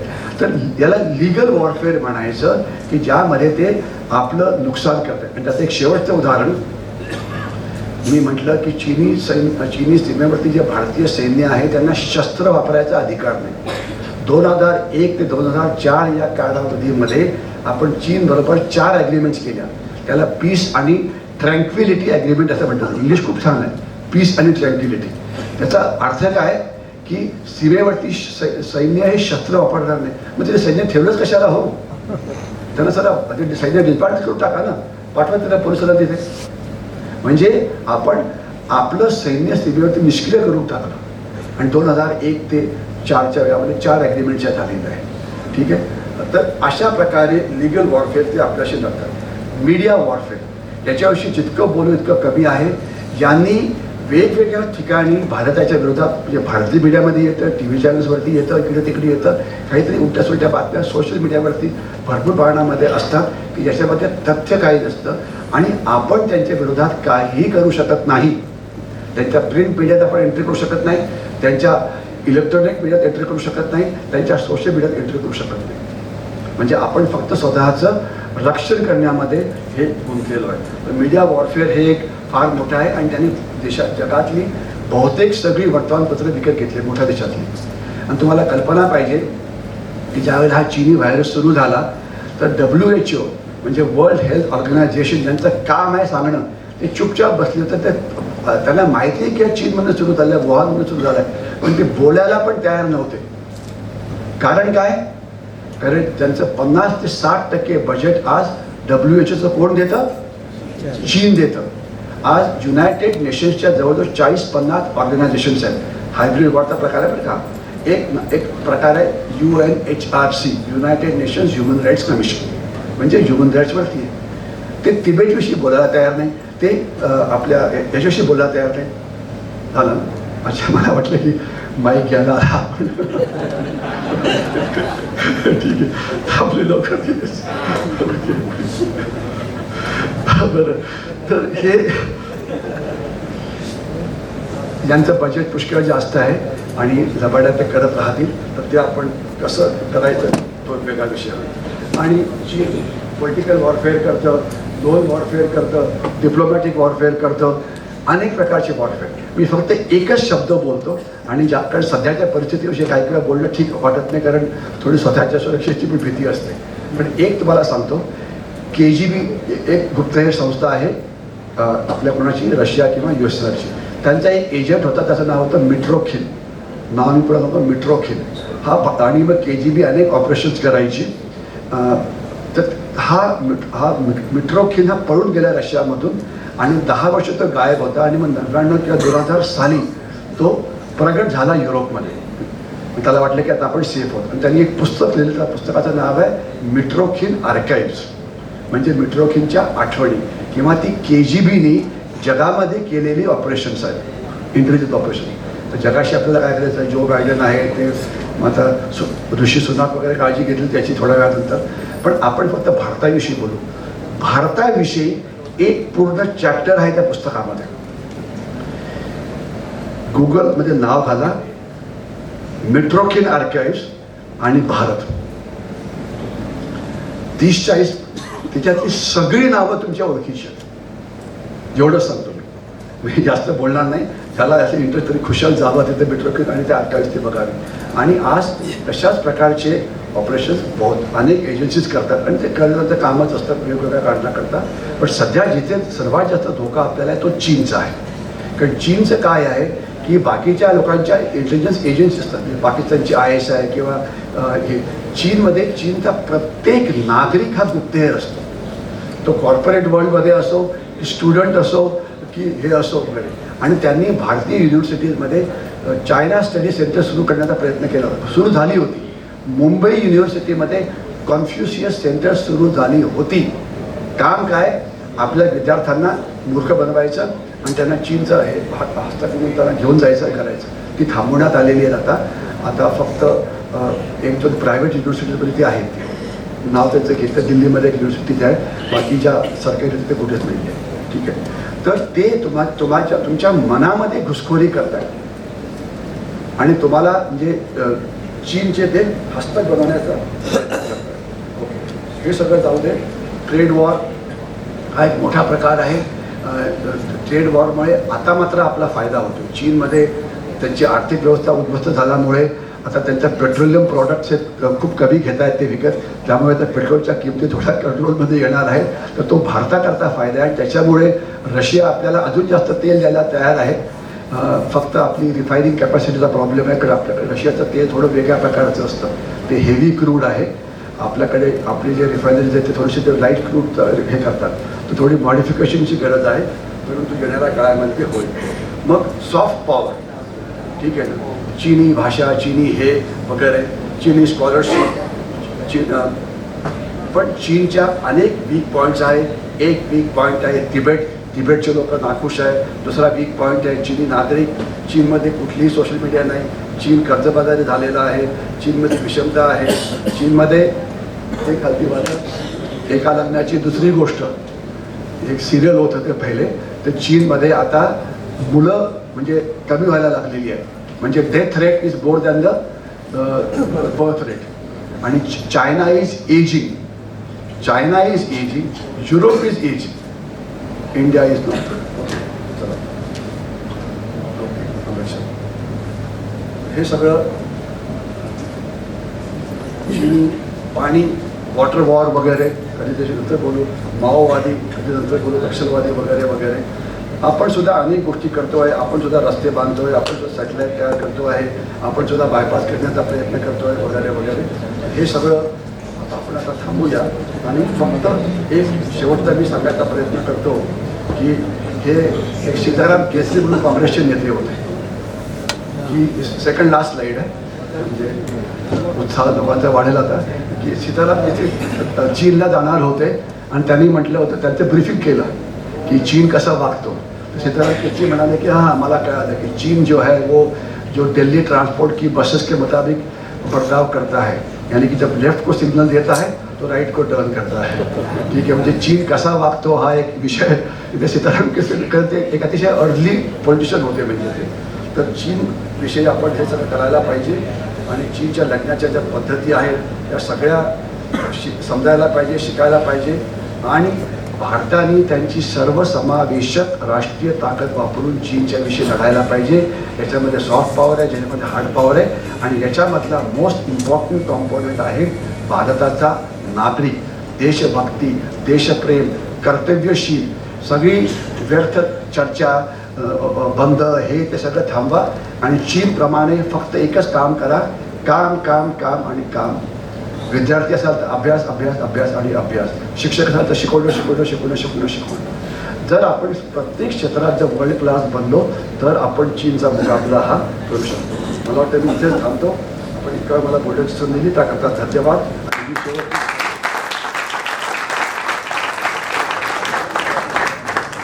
गेल्या 1.5 तासाच्या या कालावधीमध्ये ब्रिगेडियर माझे सरांनी आपल्याला ज्या काही गोष्टी सांगितल्या हायब्रिड वॉरच्या बाबतीमध्ये, युद्ध हे आजकाल लढलं जातं, हे फक्त युद्धभूमीवर नसून आपल्या घरापर्यंत पोहोचलं आहे, आपल्या हँडसेटपर्यंत हे पोहोचलेलं आहे.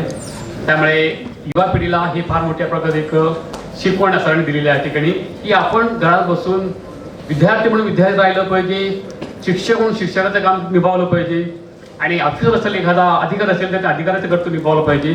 जेणेकरून काम काम करत चला. आणि ही हायब्रिड हे जे युद्ध आहे ते आपण त्या ठिकाणी आपण हरवू शकतो नक्कीच. धन्यवाद सर. मी आजच्या या कार्यक्रमासाठी म्हणून, आभार प्रदर्शनासाठी म्हणून रोटरी क्लब सोलापूर प्रमाणेचे सचिव रोटरी आनंद जंगम यांना अंबाड्यांना विनंती करतो, कृपया त्यांनी आभार प्रदर्शन करावं. नमस्कार. आजच्या औद्योगिक बँक सेवक सांस्कृतिक मंडळ आणि रोटरी क्लब MIDCच्या वतीने आयोजित केलेल्या आजच्या पहिल्या औद्योगिक व्याख्यानमालेचे पुष्प श्री हेमंत महाजन सरांनी गुंफलेलं आहे. आणि आपण उपस्थित सर्व रसिक श्रोते आमच्या या कार्यक्रमाला उपस्थित राहून आम्हाला उपकृत केल्याबद्दल मी सर्वांचे आभार मानतो. आणि सरांनी आपले व्याख्यान आपल्या अमोल वाणीने सगळ्यांना मंत्रमुग्ध केलेलं आहे आणि आपल्या देशाच्या सीमेवरची माहिती म्हणजे आपल्याला नसलेली माहिती त्यांनी आपल्याला अगदी सविस्तरपणे आपल्यासमोर मांडलेली आहे. त्याबद्दल मी त्यांचे सुद्धा आभार मानतो आणि आजच्या उपस्थितीबद्दल मी आपल्या सर्व रसिक श्रोत्यांचे आभार मानतो. रोटरी क्लब MIDCचे माजी अध्यक्ष व्यंकटेश बिटला सरांना विनंती करतो त्यांनी कृपया आज माजी सरांचा त्यांना सोलापुरी आठवण त्यांना राहावी, उद्धार चादर, टॉवेल आणि सभापती शेंगा चटणी आणि सन्मान चिन्ह देऊन आपण सरांचा सन्मान करणार आहोत.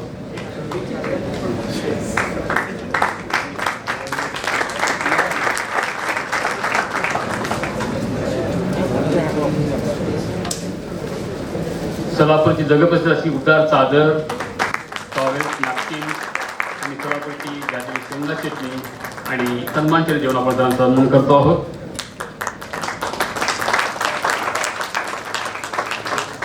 धन्यवाद सर, धन्यवाद.